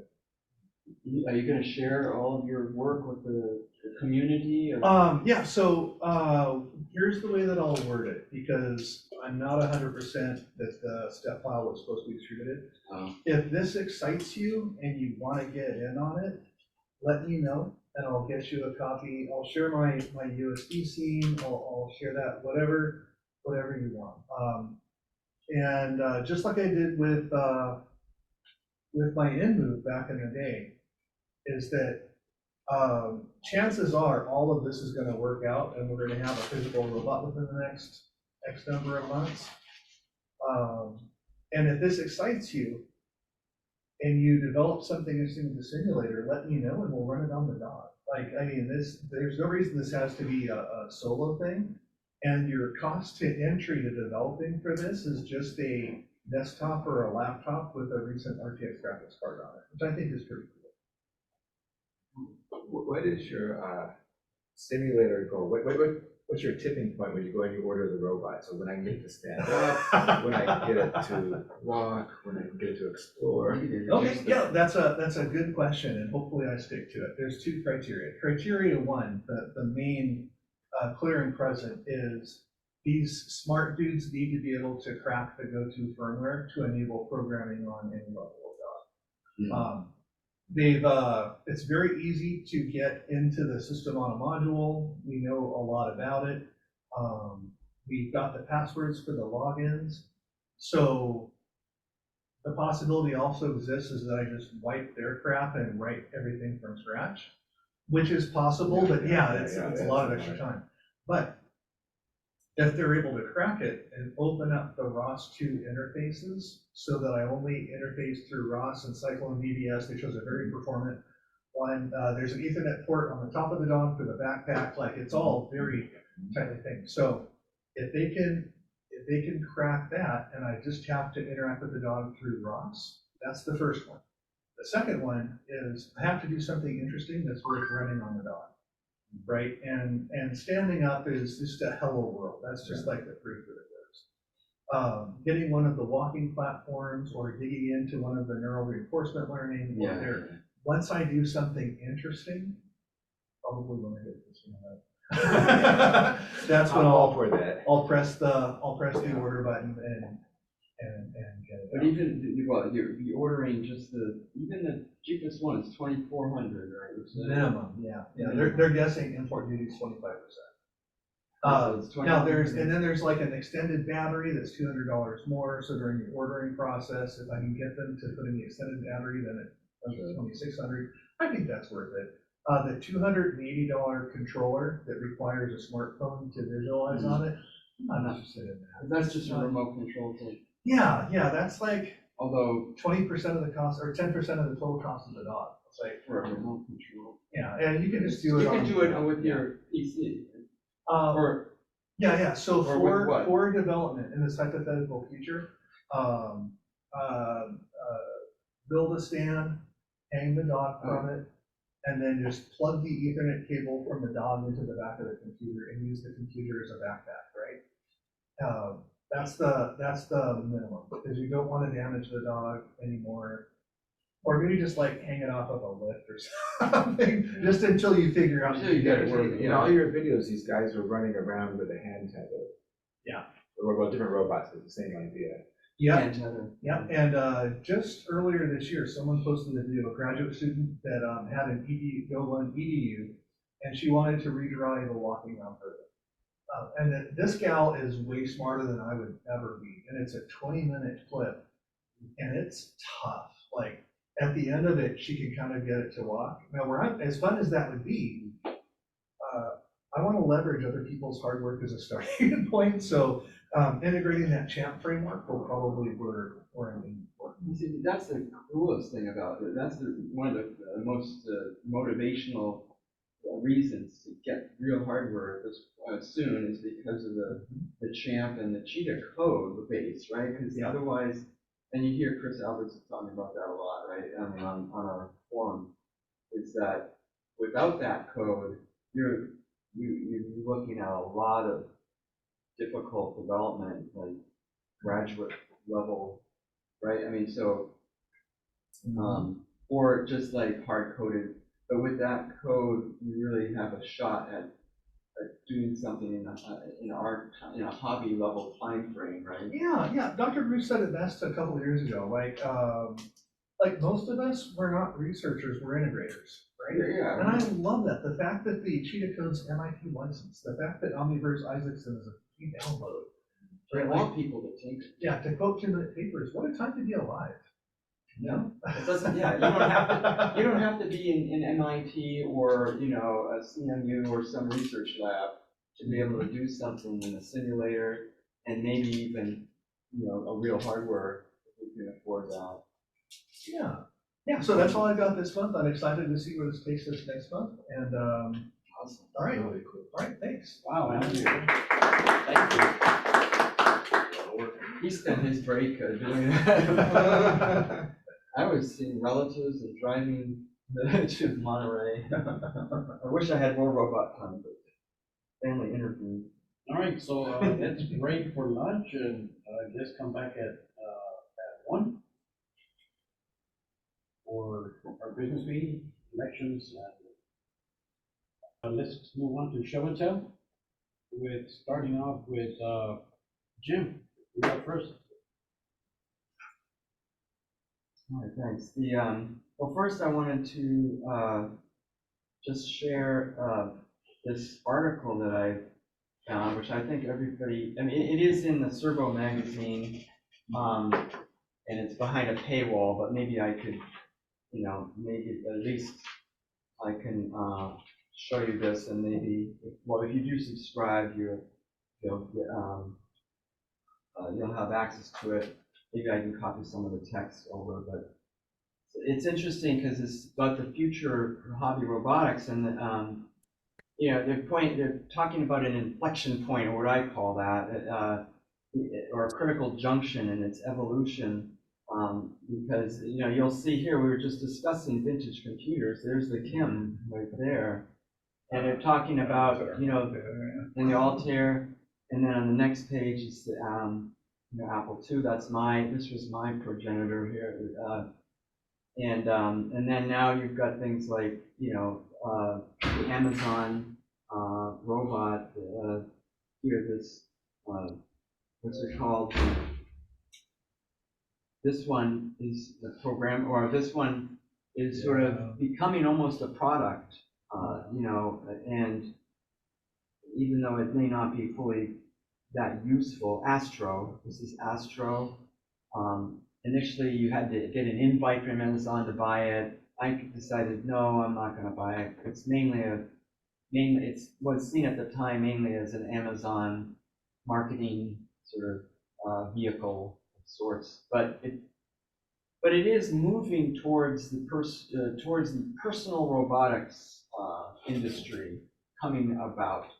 So that this is talking about, you know, will it be necessary to make a homebrew robot anymore? That may change into, you buy a very good personal robot and you can program it and do various things. So that a good company will sooner or later come along that will make the Kim 1 or Altair of a personal robot, and then start an industry. But they're thinking, you know, that the way hobby robotics has been is probably going to be changing.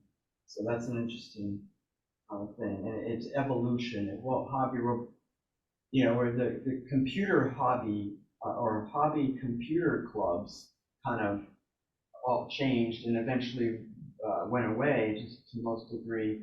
But with robotics, it could be years before that happens, and those clubs changed into the personal computer clubs, you know, where people would create programs. And so their whole point is, once the robot is created, a good personal robot is created by a company, then all these other people will start writing software for it, just like the personal computer industry, and maybe and creating hardware for it too, you know, that all plugs in, and it will be completely programmable and all that stuff. So let's hope for that to happen.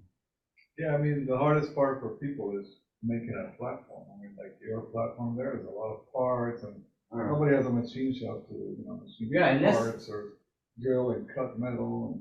Yeah, that was how it was done even just a few years ago. Right. It was, you had to go to the maker space or had to find a friend that had a full set of equipment to build all the pieces. Even in my joining this club and being able to buy products that were pieces of the puzzle ready to assemble, and then a certain amount of handwork yourself and then mostly the software. So yeah, hopefully it's coming, where you don't have to do this much work to get a robot that, and maybe the Astro is like a step in the right direction, assuming eventually you can program it and stuff. Well, they have a lot of them, like the Vector and the, the tiny. Yeah, those little personal- guys Yeah, those are- cool. Yeah. but they're kind of more entertainment based, right? And then the company went bankrupt, or kind of closed. My friend worked for them, and they're great little entertainment robots, but it hasn't evolved to the point where this is a general purpose robot, not just for education, but for general purpose, at least in the household, where it can, even if it can't manipulate objects, if it can wheel around and do something like, well, what Samsung's doing with Bali, this ball that can roll around, wheel around the house, is wired to your internet. It can control household IoT. It can check on your pet. It has cameras, and just starting to form. If you could program that, then that would be a personal robot that companies and individuals could write programs for. That's another angle that you could do. Right now, like the meetings are about people's projects. But if you tailor it to something people might have already bought, that somebody could do something with, Right. you might find that you get scattered audiences depending upon which product you're working on. Yeah, true, but it's unfortunate, there's just so many, educational things right now, and none of them even last for a couple of years. That's another thing. Obsolescence comes in so quickly in this. Yeah, I mean, with the Apple II or the Altair, they lasted for a few years before they were obsolete. If this group was to do that once a quarter outreach day where it's a hands-on thing, I could try to figure out how to help you network that. Because then it's sort of like an event-based thing, right, that you're doing. Yeah, well, let's bring that up at that board meeting. All right, and so the other part of my my show and tell is this video, and I brought in orange, but we can wait for the actual demo in the corridor till later or till everything else is done if you want to see it. But the video is the quickest and easiest and most reliable way to show off.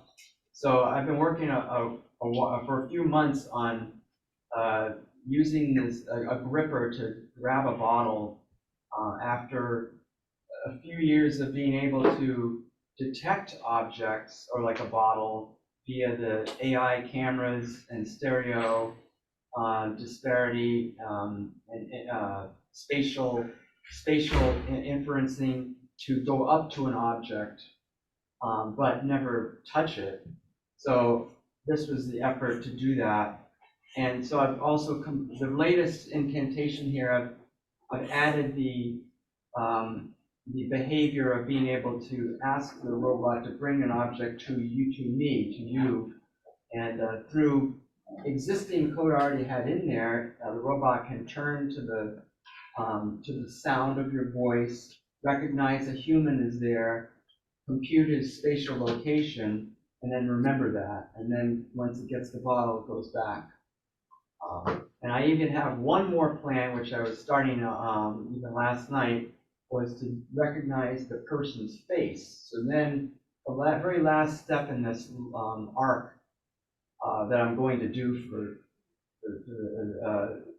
for now is be able to say, take the bottle to Jim or somebody, and then it will go back. I mean, it's going to be sort of fake for a while. It'll just go back to where that sound was heard, and then look for the right person, and I'll have two people in there, and like my wife, and then it'll have to choose which one is Jim or which one is Evie.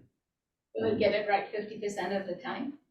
Well, no, I mean, this is gonna, well, if it was random, but this should get it right 99% of the time, or 90 something, because it's actually, Train it. it's actually, we already have facial recognition, as you might, I've demoed in the past where you could say, hello, my name is so-and-so, and then when you just say hi, it goes and says, oh, hi there, Walter, it's good to see you again. So taking that to the next step and being able to have the robot find a person, I kind of always wanted to do that, just haven't got around to it. That really proves the usefulness of a facial recognition, right? It's a little bit more work, I discovered, because the facial recognition stack of neural network models that runs in the camera, it actually has three. It's got a facial detection, and then a facial or head orientation. So first it detects, okay, that's a human face. That's one model. It feeds it into another model that says, oh, rectify the face to level, if it was tilted. And then the third one is facial recognition, which is that face has the same landmarks or the closest landmarks to the one in my database named Jim. So it has to run through all three of those to get you I'm looking at Jim right now, or that face, I see a face, or I see these three faces, and it's Jim, Bob, and John, or whatever. So, but currently, that stack does not tell you where the face is. It doesn't have what's called spatial, the spatial location model. So I have to add that in, which is also part of the camera, but they didn't integrate it for you. So again, like, these are great, powerful features. I just have to combine them really to get it. So I have to do some code where I get the depth map. This sample code already does this, gets the depth map, and then I have to give it a coordinates on the image and say, where is the XYZ of that? And in this case, I'll say, I'll get the coordinates of the face that it found, like, okay, that's supposed to be Jim's face, or that's Effie's face. Now, take those coordinates and run it through. There's also, in parallel, the spatial stereo processing is going on using the left and right cameras. And so then I just give it the coordinates of that face in 2D, and then it will, using that spatial thing, it'll go, okay, well, from the depth map and the matching to the between the two stereo pictures, I'm going to, the system will compute, this is approximately 1 meter or 2 meters away and whatever, and then that's how I already do the recognition that you'll see here on the bottle, because there already is a spatial computation for YOLO. YOLO or MobileNet are these models that detect objects, and they already had a sample code essentially for doing the spatial computation is built into that code. So I never had to, I can just turn on YOLO or that code, and it would say, okay, there's a bottle and it's at XYZ location in 3D. And then, from there you can go and make the robot go to it. So that's the part I need to add to the facial stuff. Facial recognition. You can already even do humans. You can say, you can use the YOLO net. YOLO net already knows what a human is. So it can detect a human and it gives you the XYZ using that spatial stereo. So it's using all three cameras, left, right, or black and white. It computes the location depth based on that, and the XY or the XY, and then uses the color for the rest, or for the both. So you can to overlay on top, so you have a color picture in the middle. All right, you ready for a live demo? Well, no, I'm going to show this video first. So check this. If you haven't, I don't know if everybody's seen this, but let's turn the audio up. Hey, Orange, retrieve the bottle and bring it to me. Sorry, it's a little slow, but.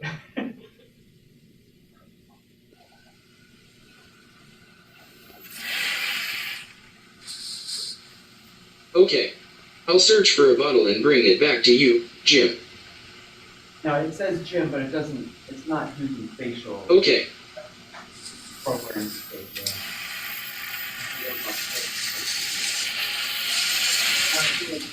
Search. I see a bottle. It kind of hands back and forth. And now it's going to do is switches to the lower. I found the bottle. It's got an upper camera and a lower camera. And the lower camera is now closer and Now I'll retrieve it. at the right level, so it's like a more accurate step, in the final acquisition or whatever, capture. They're both running yellow right now. Yeah. And, That right turn. right now, or? Yeah. This is now a sonar stand, so a sonar sweep, I call it. If the robot loses the YOLO location, or whatever, the spatial location, or it like, back and forth, and then it finds the closest thing close to that. That's the technique I use with my Lego robot, as well.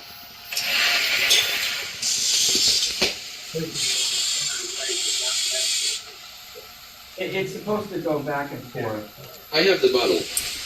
Now I'll bring it to you. Okay. It's supposed to go.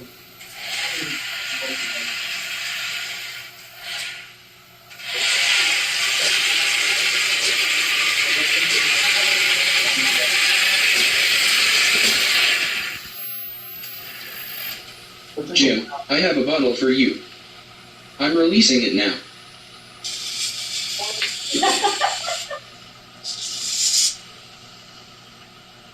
So since then, I added it back up. So I was looking for that, yeah. Thank you, Orange.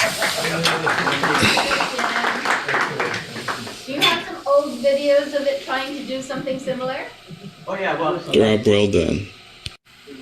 No, but Hey, Orange, retrieve the bottle and bring it to me. yeah, I have some other ones too, but these are all on YouTube. But here's another. Bottle and bring it back to you.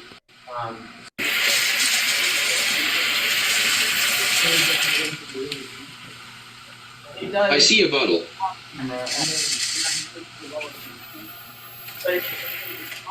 I found the bottle. Right? That's why I switch to the lower camera. And I'll even back up. Now I'll retrieve it. The object. I had to do it if you want it to work, like most, any percentage of the time.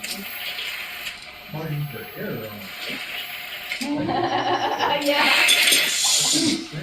Yeah, that doesn't work all the time, but it's because I've got two. I have the bottle. Now I'll bring it to you. Okay.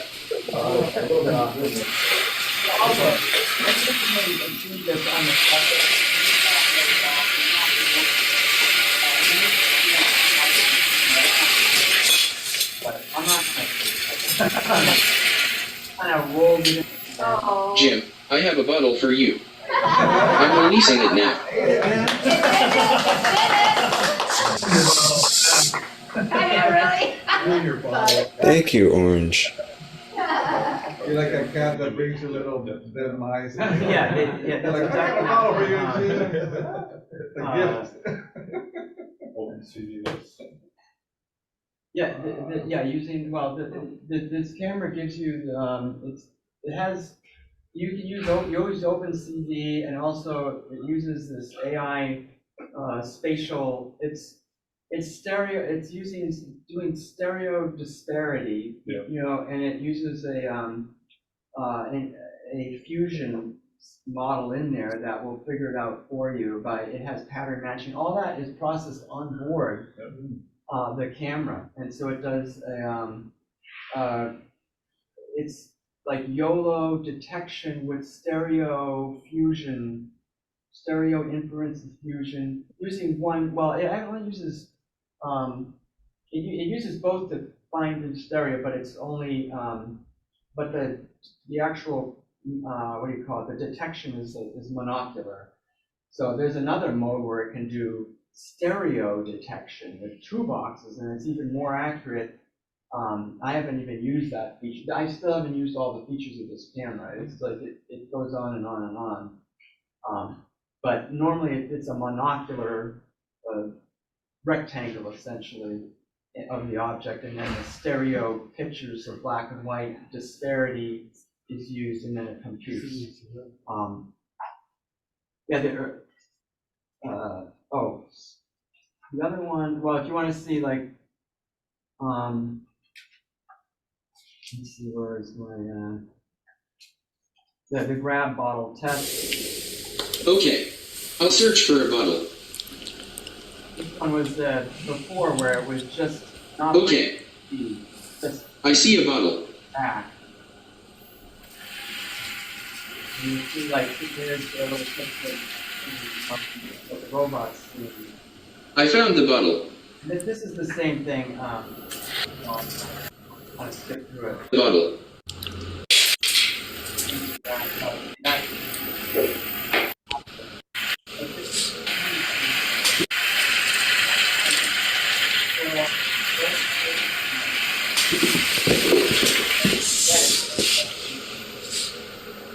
Without I have the bottle.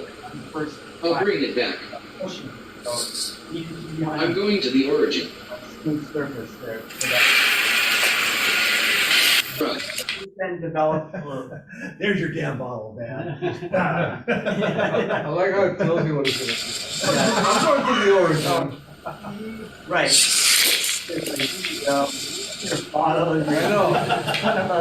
Making me grab your bottle for you. Pick it up yourself. 3 feet away. The robots are gonna have a rebellion. We're kicking them, we're making them get our bottles for us. Add some more joints to it, it's gonna throw you. Here's your bottle, Jim. It's the HTT version of Big Orange. It's one line of development. Make it more entertaining. Actually, you don't have to make it, yeah, you don't have to do much to make these things entertaining.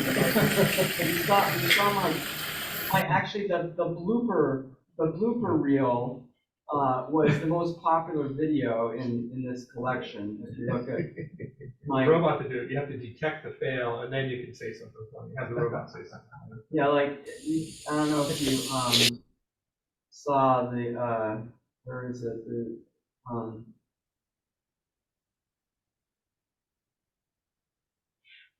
17. Oh, this is the wrong one. How do you get to just the last? Sir Grouper. It finds and retrieves a bottle. Oh, this is yeah. See, this 355 views. Yeah, it was 3 months ago, but this. Do you like having a PO box but are tired of wasting? Oh, you can enable AdBlock Plus again. They figured out a way around the YouTube. Oh, really? Orange. Retrieve the bottle. But this one, okay, this one was. Do not.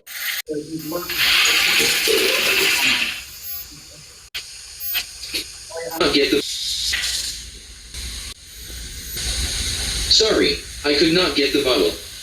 Yeah, I think these are some of the bloopers.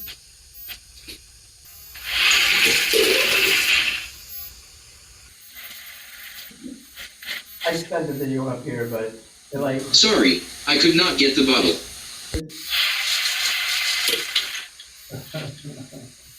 And then the computer is low on battery. That's a latte panda. Okay. I'll take it.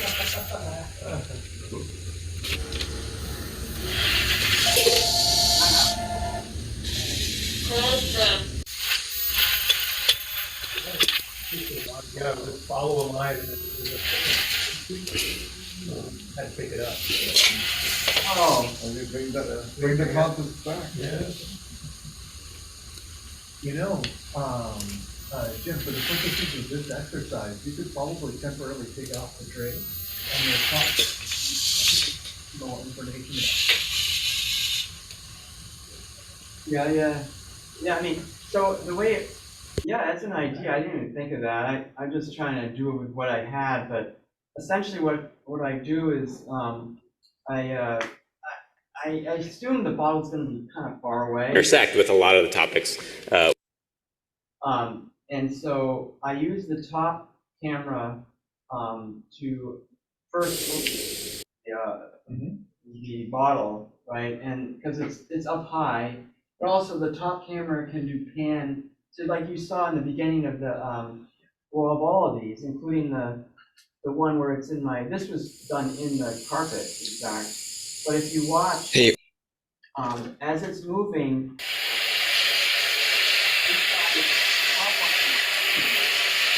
Find it wherever it is, left or right. I see a bottle. So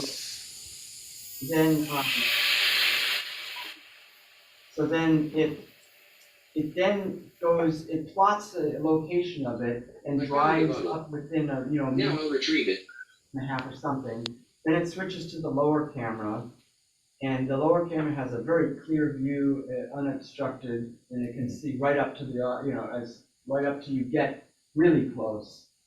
But even the lower camera will go out when you're getting really close. So then the sonar has to take over.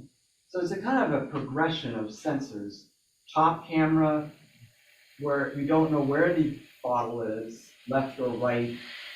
And then the bottom camera when you kind of know where it is. And then the sonar to make the capture. I have the bottle. I'll bring it back. Put the tray on the back, so it's out of the way. I'm going to the origin. The tray away, then. Put it on the back. Oh yeah, you could.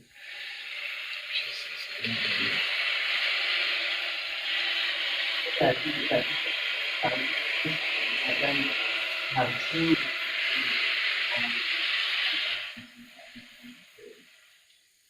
You gotta focus on your research now. Yeah. Yeah. Now multiple projects. You don't have one project, multiple. Releasing it now. I've just been continuing this because I got, I gotta finish this bottle thing and get out of my system and then focus on my. Does anyone have one project? My Magellan project. No, I mean, the thing is, generally you could call like what I'm doing just a single platform with many projects, because each of those videos is a project. Emails on the screen. Just in case that's a concern.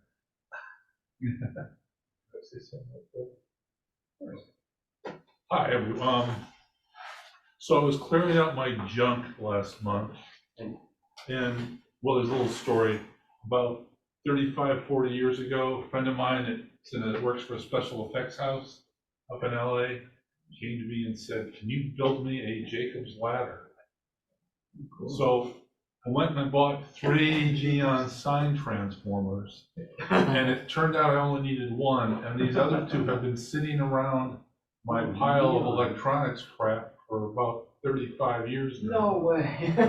So they don't make them anymore. If anybody can use them, I was going to take them to e-waste and just toss them. 7,500 volts at 30 milliamps.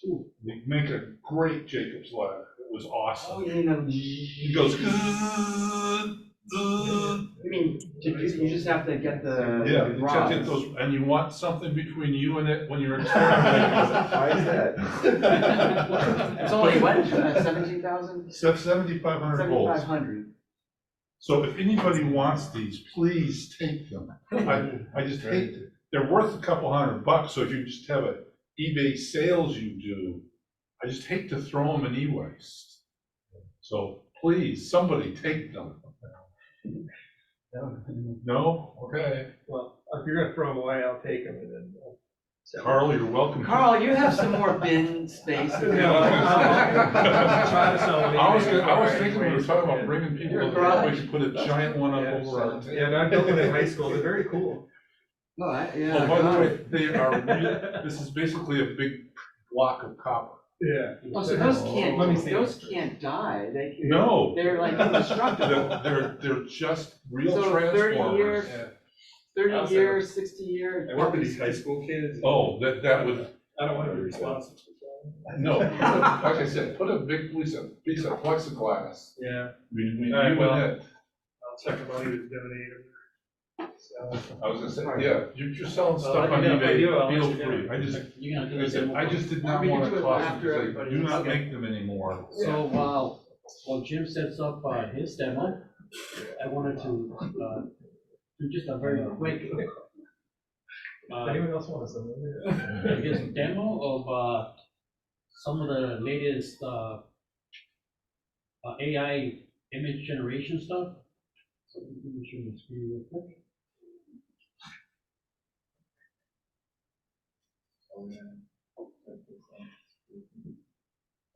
Okay, so everybody knows ChatGPT and DALL-E and all that stuff.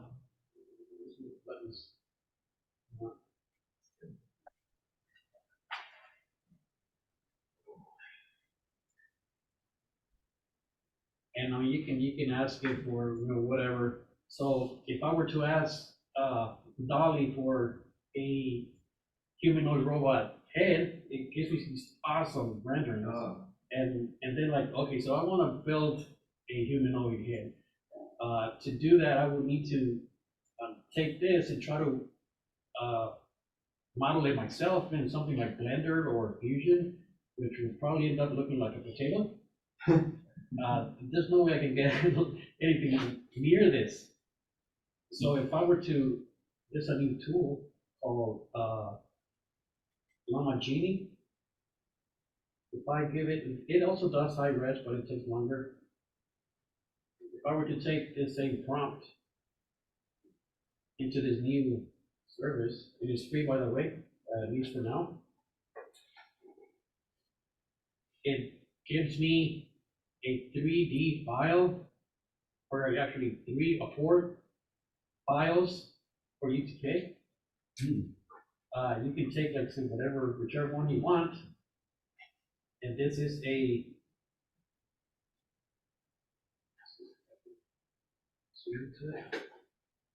Yeah, it takes a few seconds, even after you open it here. There it is. It takes the other.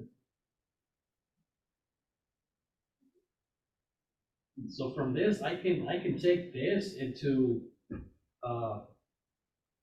any software, because you can download it as a FBX, GLTF, Oh, is that USD? USDZ, Look at Blend, STL, Universal OBJ. C descriptor.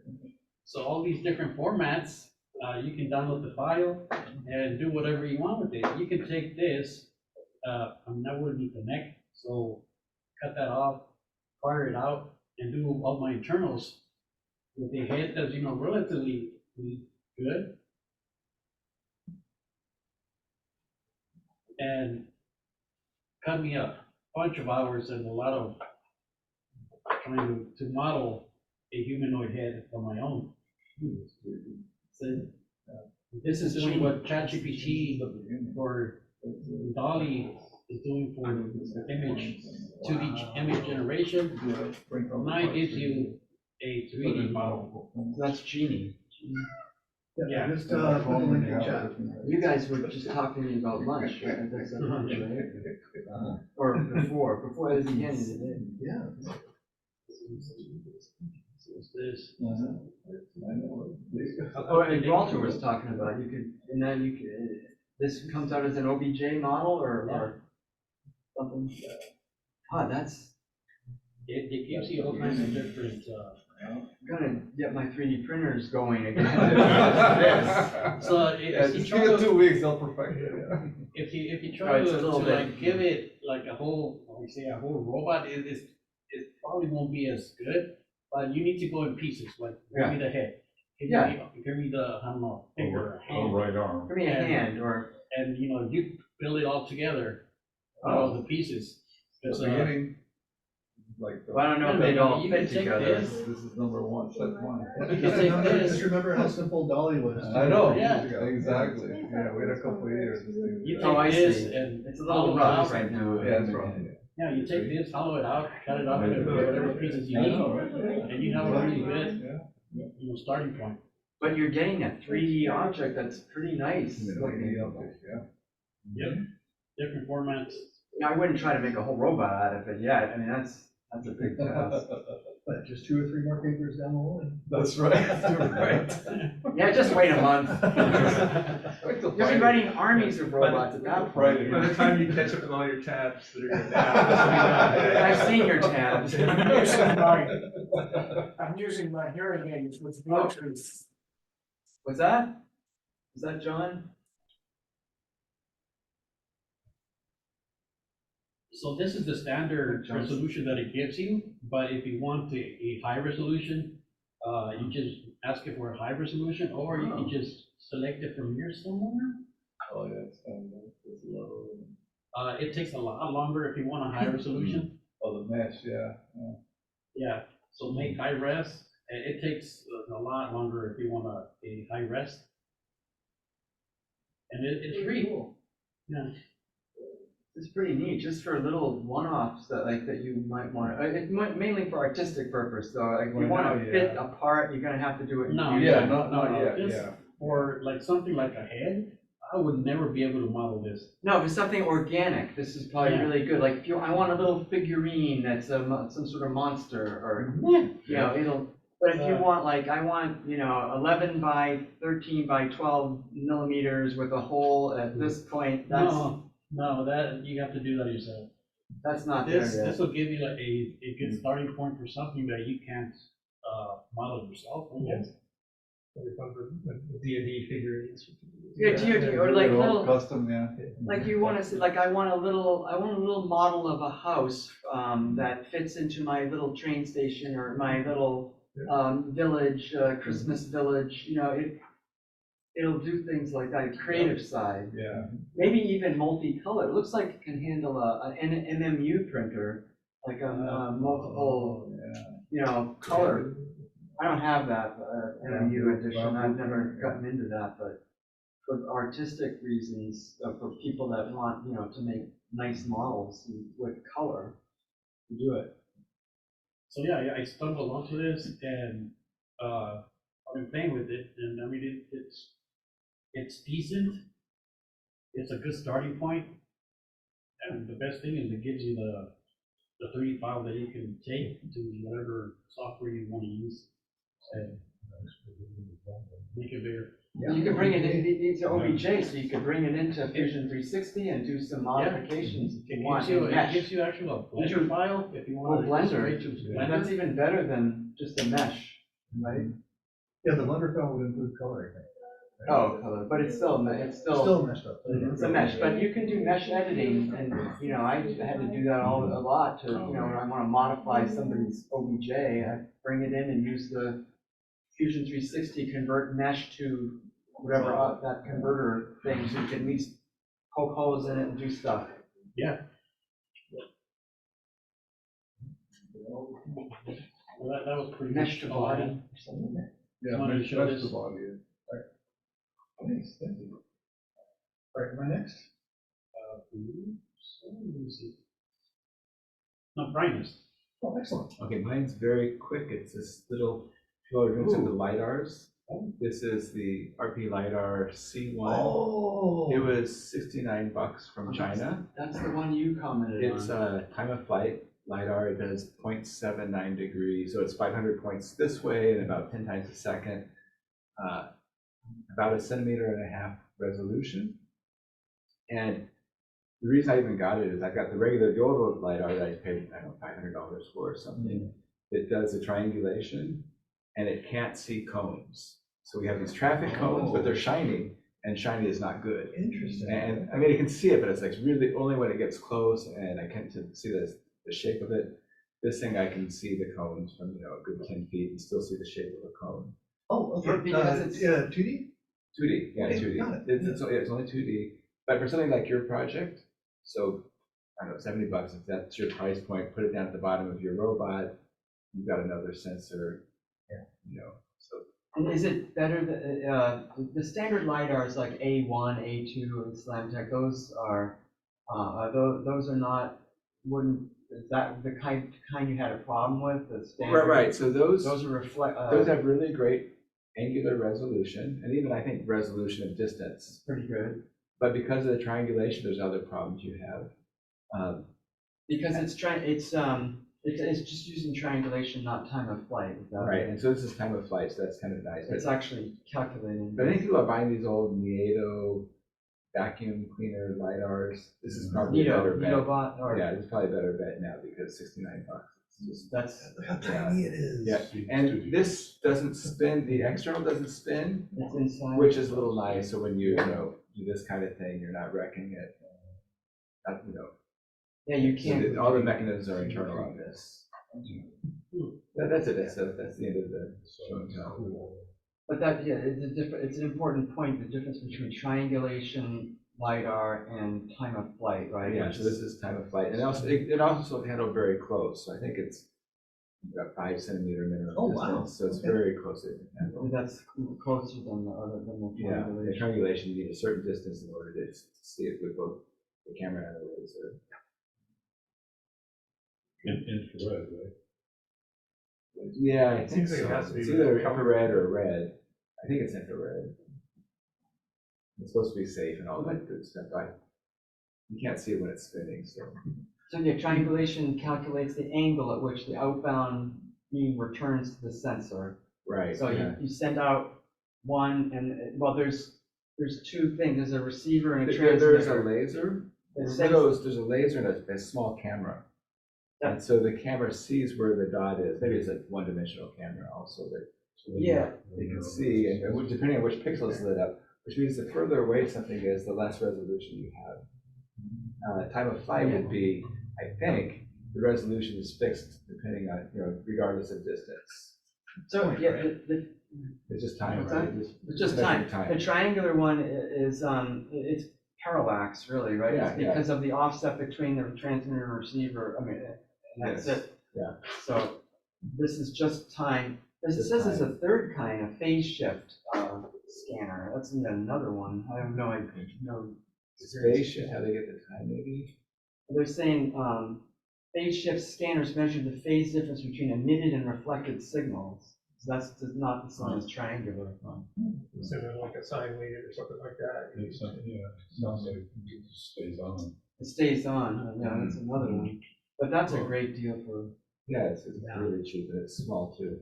And it doesn't, and it apparently, like with the cone, which is what we're trying to see, a cone for the Global Magellan contest, that one's doing a better job, it sounds like. It's doing a better job finding the cone. Because of the reflection, something to do with the Because brightness. they're shiny. They're shiny. So when you shine a laser on a shiny thing, it's gonna bounce that way and not bounce back at your eye as much. I think that's what's going It on. still does it a little, but not enough. It wasn't enough, and so it only worked when I got, I think within like 3 feet of the cone is when I got a good image of the cone. 8 feet, I got this really wavy image of the cone. But time of flight, it's still sending a pulse out and it has to come back, right? I Yeah. mean, So this is working better. I'm seeing it 5 to 10 feet or something. well, maybe it's because of the With a nice triangulation roundness. doesn't work, but a straight time of flight, it's coming back. It's not going off. What's the output interface? It's, this is USB? serial here, and it's USB coming out here. Oh, it's got a little board. Yeah, this little board comes with it and string tubing around it. It's really cheap, no even case around it. But it works. Double-sided tape, you put that on your project and plug it into your Raspberry Pi. Oh, and the other thing is I've used it with ROS, Wow. so it works fine. So you can, go into your Foxglove and show it later. Yeah. Now that you showed me, I know. I'm gonna work on that next. I wanna see stuff on that visualizer. Yeah. Yeah, I use that a Oh, lot, no. but I'm gonna put, Yeah. I was gonna put. as long as I have the form, one problem I've seen with that box, but I think it's all web-based. The app, well, yeah, the cloud one, they want to go to web, but the standalone, it looks like Flutter to me, but. I think it's HTML, but Oh, okay. I don't know what it is, but if you run it for a while, it hogs memory or something, you gotta reboot it every once in a while. So I run into that. Sounds like that's a memory leak. Yeah, and I think it's like HTML DOM kind of leakage. But, you know, it's okay, just reboot it then, it's It's so sexy though, like. Yeah, like- it's really nice. Like that and Omniverse is like what Ross should present itself as. I agree. And Our RViz feels so ancient. What is the one you were just talking about? Or RQT, same thing, seems so ancient. The, The HTML one? Fox Club. That's all the Fox Club, Yeah, right? the That's modern replacement. one we for just saw, RViz. yeah. Yeah, and it's getting better, but it's Oh, always, I see. It has- almost 100% of the RViz capabilities have been put into it, almost. Right, that's the guy that was here, that Yeah. he was like a CTO of that little startup, right? Yeah. And he showed us and we were like, oh my God, you know, that was 2 years ago at least. Yeah, Yeah. I kept it in my back pocket ever since. And we were Yeah, like, I've been that's, using it, I used it before he came here and after, Oh, and wow. it's Oh, been that's getting right. You better guys all were the talking time. about it, Yeah, it's been getting better, but still, it's got, Okay, it's like Omniverse, it's got bugs. but it's free, so. Yeah. Did you see, Ross had a Oh, post yeah, there yeah, about- he's got some experience with the new gazebo simulator. Okay, yeah, it's the right tool for the job, Ross, you know, whatever works best for you, I'm not gonna disparage it, but yeah, I'm having oodles of fun with Omniverse. All right, Danny, glad you're able to make it. I'll, Yeah, thanks. see you in Hey, person next Danny. month. Yeah. Okay, so next we have Alan. All right, let me go and share my screen again. So, after, Brian put me into a panic about the true relationship between the calf and the calf motor linkage, I did a little bit of digging to see. So, in the robot, the motor for the elbow or the calf, depending on how you refer to it, is down here.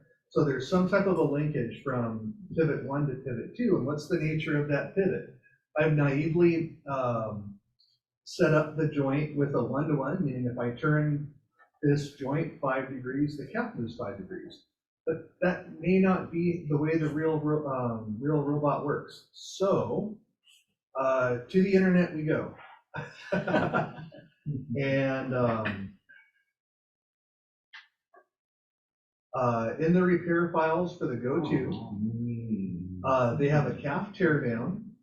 And there's a couple of things I want to point out here because this was very illuminating. And Brent, I'm so glad you brought it up so I don't stress out about it later. The first thing that I notice is that it appears to be a 1-to-1 gear between the drive shaft and the secondary gear that drives it, that drives the elbow. The second thing that I see is a linkage. And for all the world, it looks to me like a parallel linkage. I know it's perspective with the video, which means that every degree here, not just every degree here. If I was designing a robot leg, that's the way I would do it because the math is so much simpler.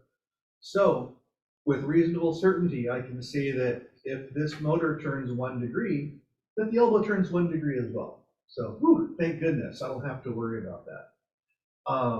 The second thing that I kind of intuited after looking at this, going back to here, let's take another look at our Go1, and why the heck would they model, set up the URDF model with a neutral joint position that the leg can't even be in, right? So this is outside the allowable range, even by definition of the URDF, and the question is why? I think, Brian, you and me have already figured it out as well. This is modeled with, and I'll just call it 0. It could be 90, it could be 180. I'll figure it out later. Let's just call it 0, the neutral position.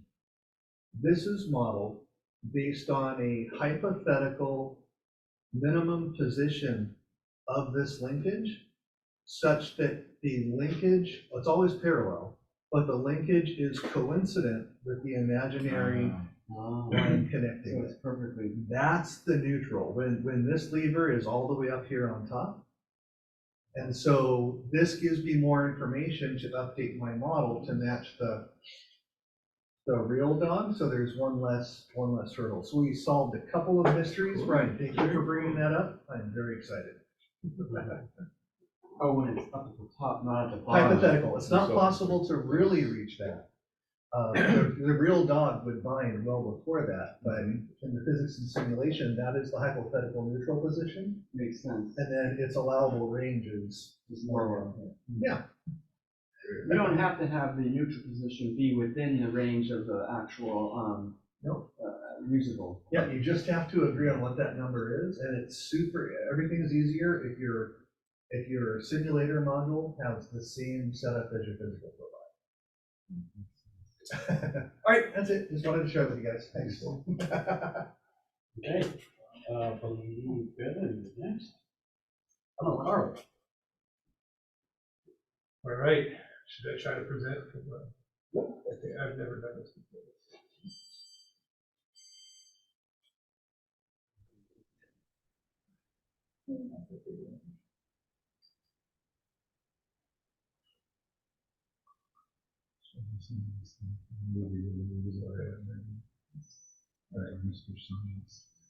So the you guys are probably all familiar with it, but just in case, the first robotics FRC competition season has just started. They revealed the competition in January, and we're built frantically. The competitions are all, March-ish, plus or minus a month.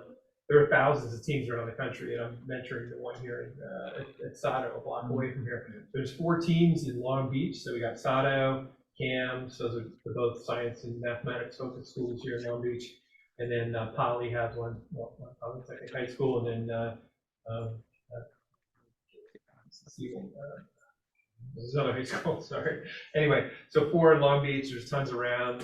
There are 2 regional competitions in LA this year, and they're open to the public again. So one is March 16th and 17th, Saturday and Sunday. That one's in El Segundo. It should be open to the public. And then the OC regional is March 29th and 30th at the OC Fairgrounds. So way the competitions work is there are 3 teams against 3 teams, and the first day they just sorry. Okay. They pick them at random the first day, the beginning of the second day, and then they do the finals based on who are the winners. And the finals, the teams pick each other, so they make these alliances of 3 teams based on who they think is going to win. So these are, Can you mute your mic? Oh, You have it. Oh, yeah, just go ahead and. because we got this thing. Yeah, got it. Okay. Probably it. Okay. Anyway, this is the reveal video, the actual competition. It's CGI. So show people. So this year the game piece is this foamy ring. It's kind of like a size of a pool noodle wrapped around the circle. I think that climb on a chain, and then there's a thing where a human can throw it on this year. They don't do that every year. And there's 2 places to put these rings. One is the first one, and then this one here. They call these amps and speakers. They always come up with funny names for everything. So basically, the robots have to be able to pick these rings up and put them in these things. So this is the first type of thing. You have to launch it up into that sort of diagonal thing. And then the first 15, it's like a 2-3 minute round, and then the first 15 seconds is autonomous mode, so you can write autonomous code. Last year and this year, you can see the fiducials around, so they're using the April tag fiducials, so that's a big innovation, and they have a standardized camera that called Limelight sensor, and that detects the fiducials, gives you all the information. It does a retroreflective tape too, but they're not using any of that this year. The fiducials give you absolute positioning in the field, so I think last year and this year, we're going to see a lot more semi-autonomous robots where you just say, hey, go put this thing in the bin, and they pre-program all that. So then that's kind of new for FRC, starting this from last year. We added these fiducials everywhere. They have odometry with various motion sensors and things, but the fiducials give you absolute positioning. They have lots of rules, not smacking each other. I mean, these are AMR sized robots, you know, the battle bots or warehouse ones, and they're, you know, 100 pounds or so. So they can block each other. So there's a certain amount of damage you can take just because you've got 3 teams fighting 3 teams. So. Those are so much smoother looking than the traditional ones with all the brackets. Yeah, I don't think the competitors are gonna look quite that. Yeah, this is CGI. Yeah, notice there's no mechanism in there, so. See the extruded aluminum. Yeah. I was wondering if they were gonna go that direction, no problem. I'm sure 80/20 extruded aluminum. Yeah, some teams use that, yeah. There's a lot of custom fabrication, so.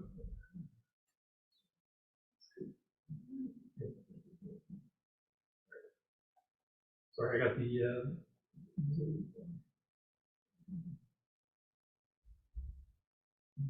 oh, that's here.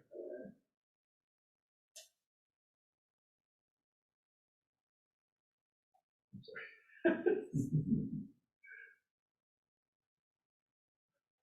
Getting it on this one there.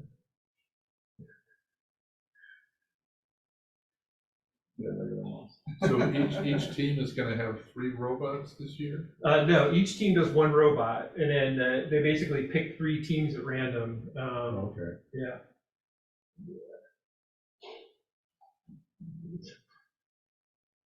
How do I hide the zoom bar on the top?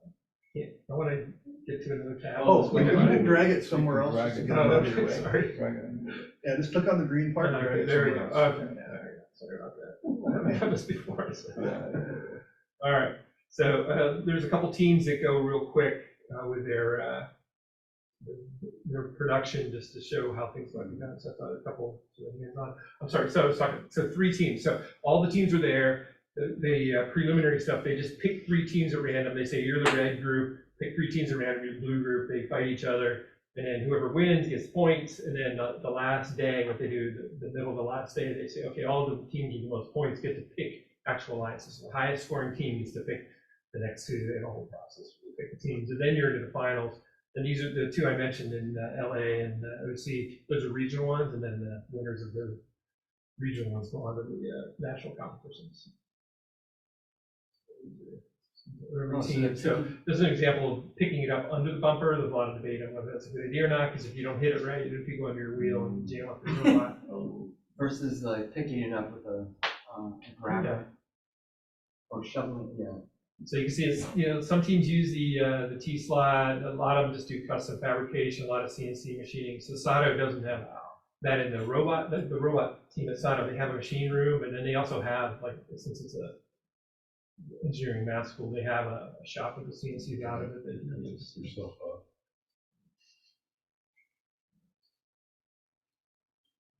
More. So the kids at Sato all learn Fusion 360 in school, and so they're modeling this stuff. And Fusion 360, before they build it, they try to get some design reviews going. So if you wanted to get involved, you can come in just for a day and do a design review. Fusion. So you can see this is sort of, yeah, this is a good one here. This is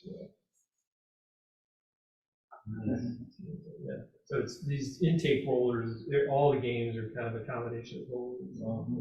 So getting them just right. Yeah, right. Yeah. What was the purpose of the chain and climbing the chain? Oh yeah, so at the end of you'll see it on this one too. There's a chain at the end. You get points for climbing it, and then there's one last thing you can score, and there's a box at the top of that. And so they have a whole complex scoring mechanism. So there's a lot of game sort of analysis that goes on with all these teams. Yeah, so these are all the units. Just climb and get back down. It's picking itself. At the end of the game, when after the 2 minutes, if you're hanging in the air, you get points. Yeah. So if you can get all 3 teams on that chain, yeah. So last year they had this balancing platform. They had to get 3 robots on the platform and balance. It was pretty tricky. Oh my gosh, right? So this year it's climb a chain. Yeah. So there's usually a pick, whatever. Last year was little traffic cones and played with cubes. This year it's these smudgy. So you said 3 robots hanging? You mean all the teams? Yeah, each of you are alliance. Yeah. So each alliance. There's 2 sides. Each side has 3 teams. Yeah. Right. I remember reading about the whole founding of the first robotics. It's about alliances, not about Yeah. competitions. Co-opetition, they call it. So Dean Co-opetition. came in, the inventor of the insulin pump and the Segway. He created this, and he said he wanted this to be as fun and as a big deal as like sports and acting and all that. So the competitions are fun. They got music cranking the whole time. They got announcers, and there's a whole pointing system. So they're kind of fun to watch if you ever gone to one. Something that I haven't really been to. Yeah. Or except for at the Maker Fair, they had. Yeah, they come to usually make do a demo, you'll see them there, but seeing the competition is kind of cool. It's pretty entertaining. Yeah, he watched BattleBots and he said, I'm gonna make a competition, but it's gonna be Battle of the Minds. Right. That's He came all up- the he came guy, up with this, yeah. the founder. Yeah, the founder, yeah. So, all sense. Yeah. Sharing. Yeah, so, I look at that and I could ask those kids, so, one of the mentors and, they have communication setups and all that, Slack and all that stuff, but I can see, if there's interest in this kind of thing, but I think there's clubs like that draw in kids that, might otherwise come to these meetings, because now they're in this season, they're building robots, like why would I go to another meeting? They have mentors, they have everything. But there's kids that are alumni that are at this school, so I'm not gonna talk to kids It's like not that easy, some of the coding is kind of complicated. Yeah, so they have a huge library, there is a development aspect to it, The C, right? You robot C? you can use C and Java, and I think they're just coming out with Python. So there's at Worcester Polytechnic Institute in Massachusetts, the WPI Live has connections for all of the the things you can do on their robot, and they have a lot of their CPU is called a RoboRio. It's kind of like a Pi class machine, and the reason they have a lot of these specific systems is they can essentially shut your robot down. So there's e-stops like on the robot, but the control group can actually shut your robot down. So you have to use some of these systems so you can have control in the field to shut things down, because these are pretty hefty robots. Kill switch, Get out of control, RoboRio is National Instruments. Yeah, I think so. Yeah. So anyway, this library is provided, and so it's coding, but it's more like almost like configuration. There's like lines of code, because you basically say, well, I'm going to do this type of control, and this type of controller, this type of motors, and you'll just instantiate that class.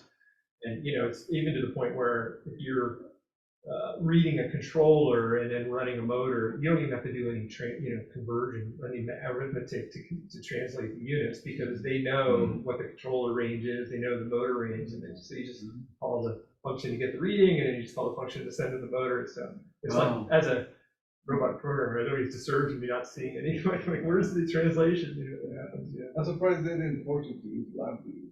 That's an option too. I'm sorry. Okay, So you can use LabVIEW, yeah. but most of the people that have any kind of development capability are using this WPI Lab. So it's all online. There's tons of it. It's all open source and everything.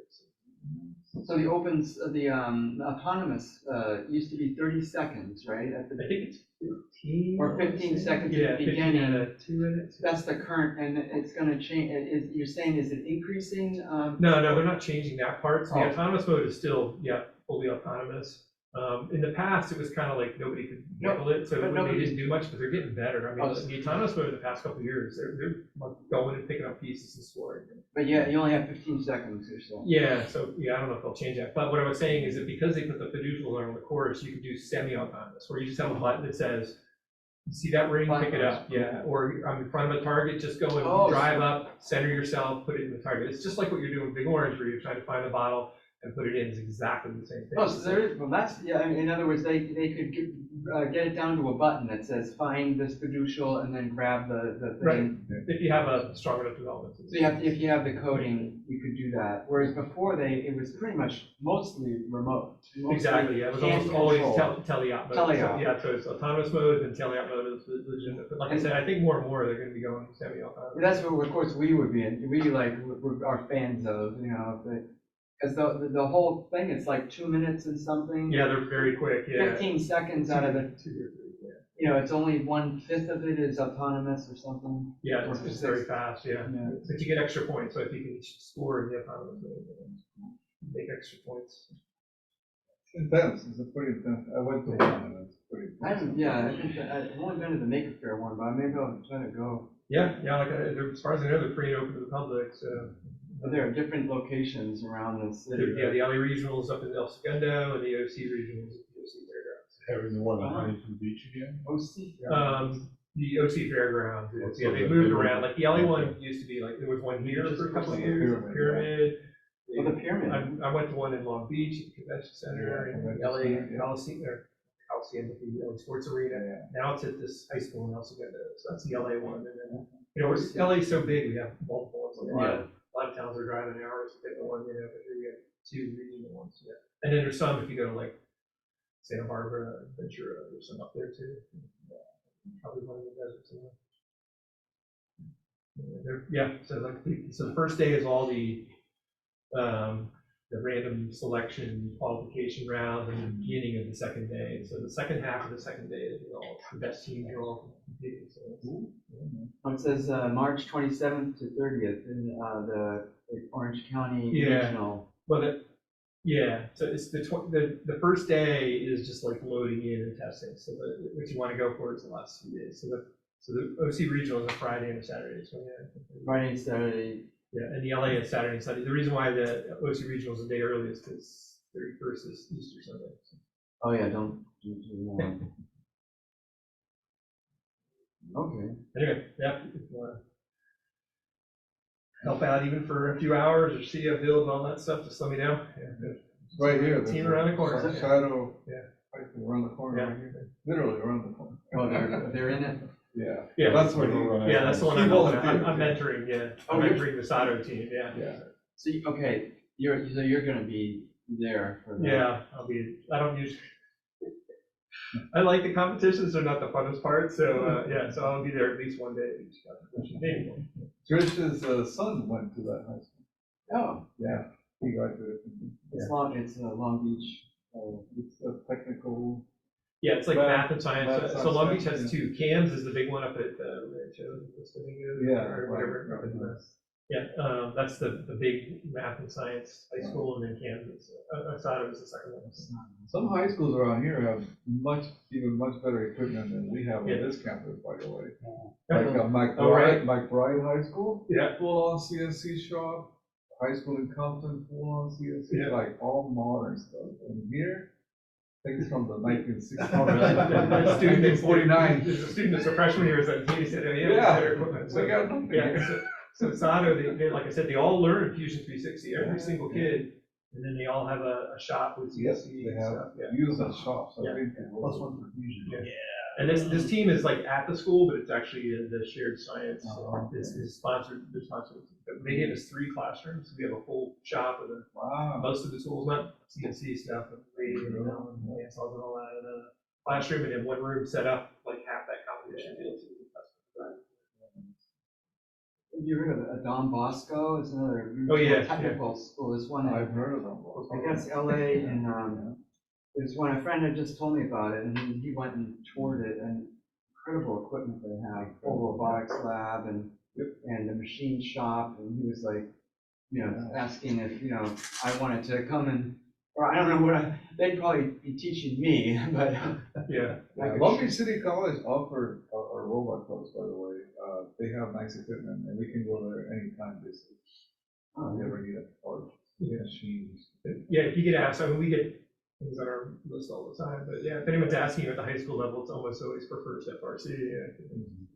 For more mentors. So there's equipment if you don't. You just have to go there.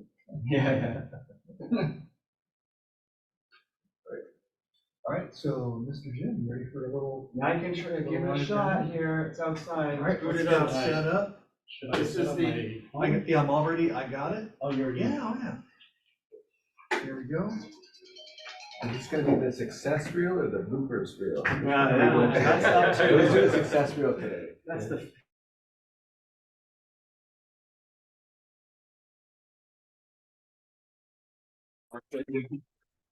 All right, so I need to switch cameras and turn off the. Finally worked. Shake this part with all my spare time.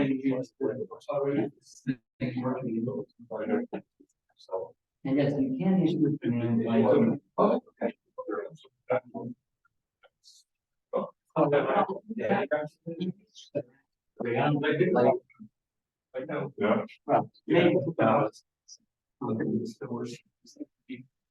All right, here we go. So I'm gonna face the other way because of the light. We are live. We've got audio. Yeah, what it does is it just, its main algorithm to find a direction to go is the longest direction of the room. So like if you leave you need to take a laser sighting. So that so that it goes that way, guys. And then let it bring. Oh, let's get back to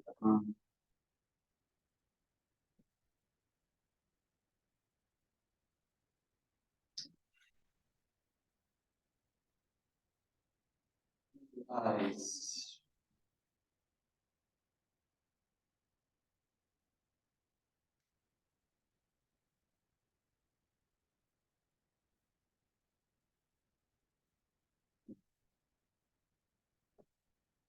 Hey, orange. Hey, orange. Open your eyes.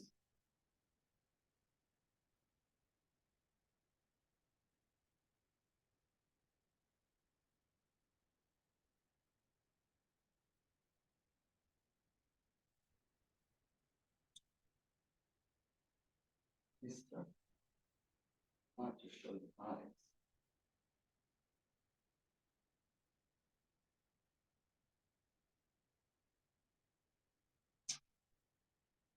New keyboard.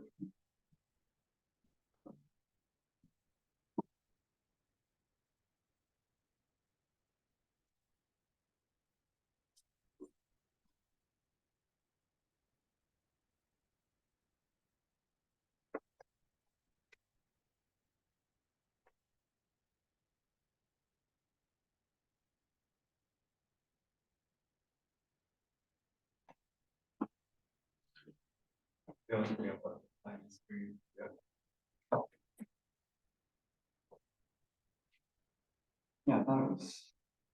I'm starting up. So I'm having a little picking from this thing, so I open and close it to make sure it's. Locations are loaded. Mapping is off.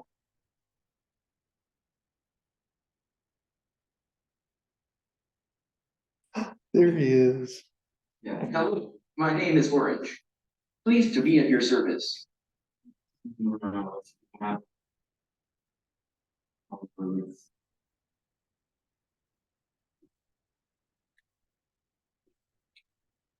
Hey, Orange. Retrieve the bottle and bring it to me.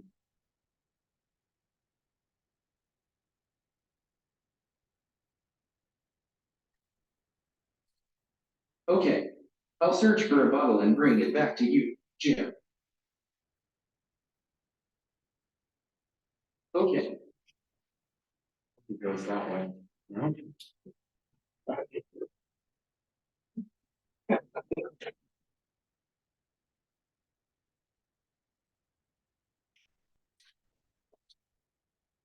I see a bottle.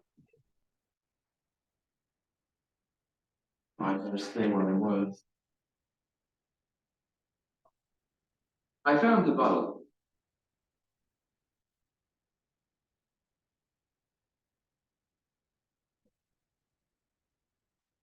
Now I'll retrieve it.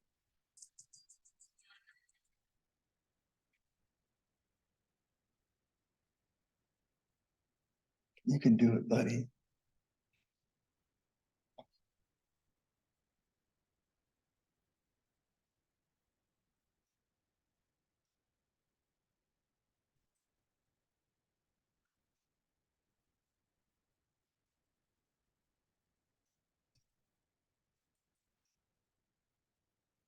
Did you say the ultrasound scan every time or any other one?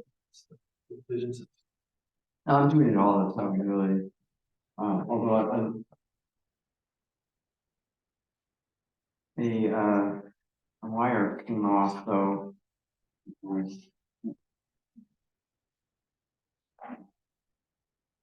Oh, so close.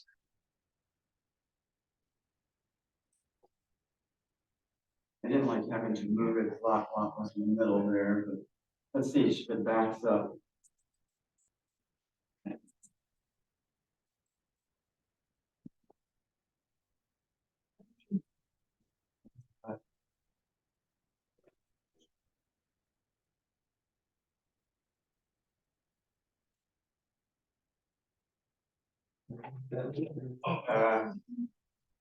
Let's start, well, I can, in the interest of time, I'll let it finish this.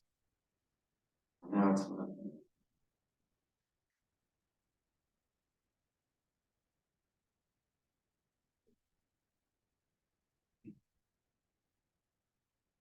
It'll back up basically, and then eventually it gets to see it with the camera again.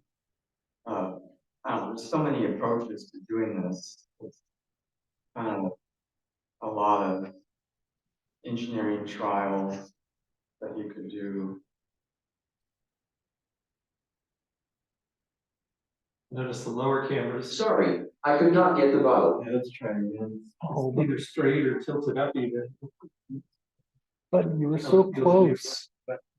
Yeah, but it can see it.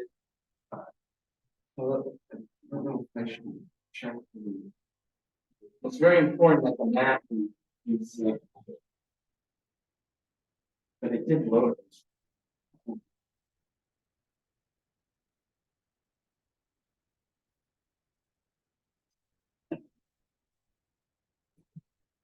Hey, Orange, retrieve the bottle and bring it to me.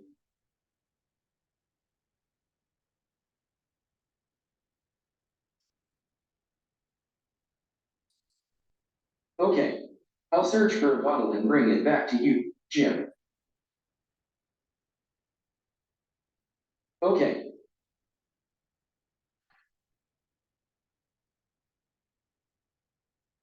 I see a bottle.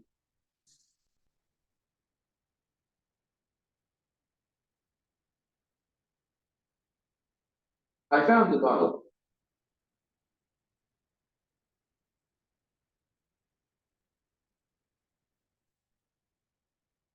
Now I'll retrieve it.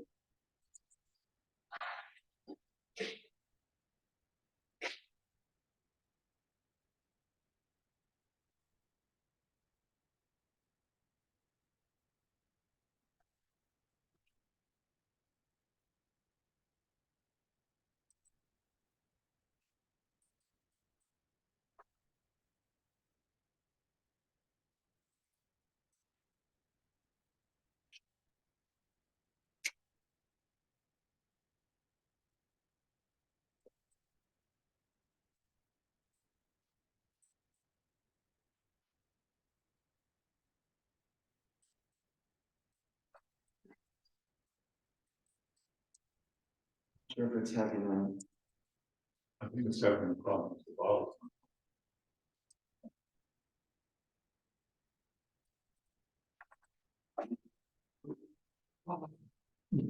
the wire came off, so I'm not sure if the sonar's working right. So I'll put the wire back. Didn't work it out. Well, you saw the video. Absolutely. The trophy.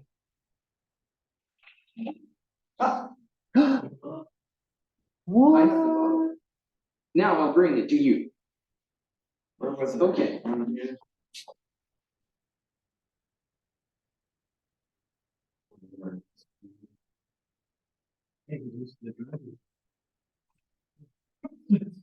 That's your damn bottle, Dad.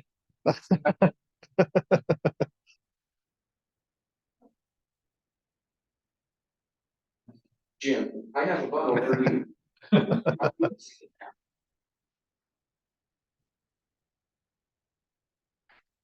There, it moves back now. Yay! That's about as good as I expect on my live thing with a different bottle, in fact. But if you want to see it again, I can do it. So here, let's wrap up the formal meeting and then we can play some more. Is that all right? All right. Let me go ahead and. Hey, man, it was so good seeing you again. Morning. Hopefully Good I'll seeing see you, you next Bill. month. No.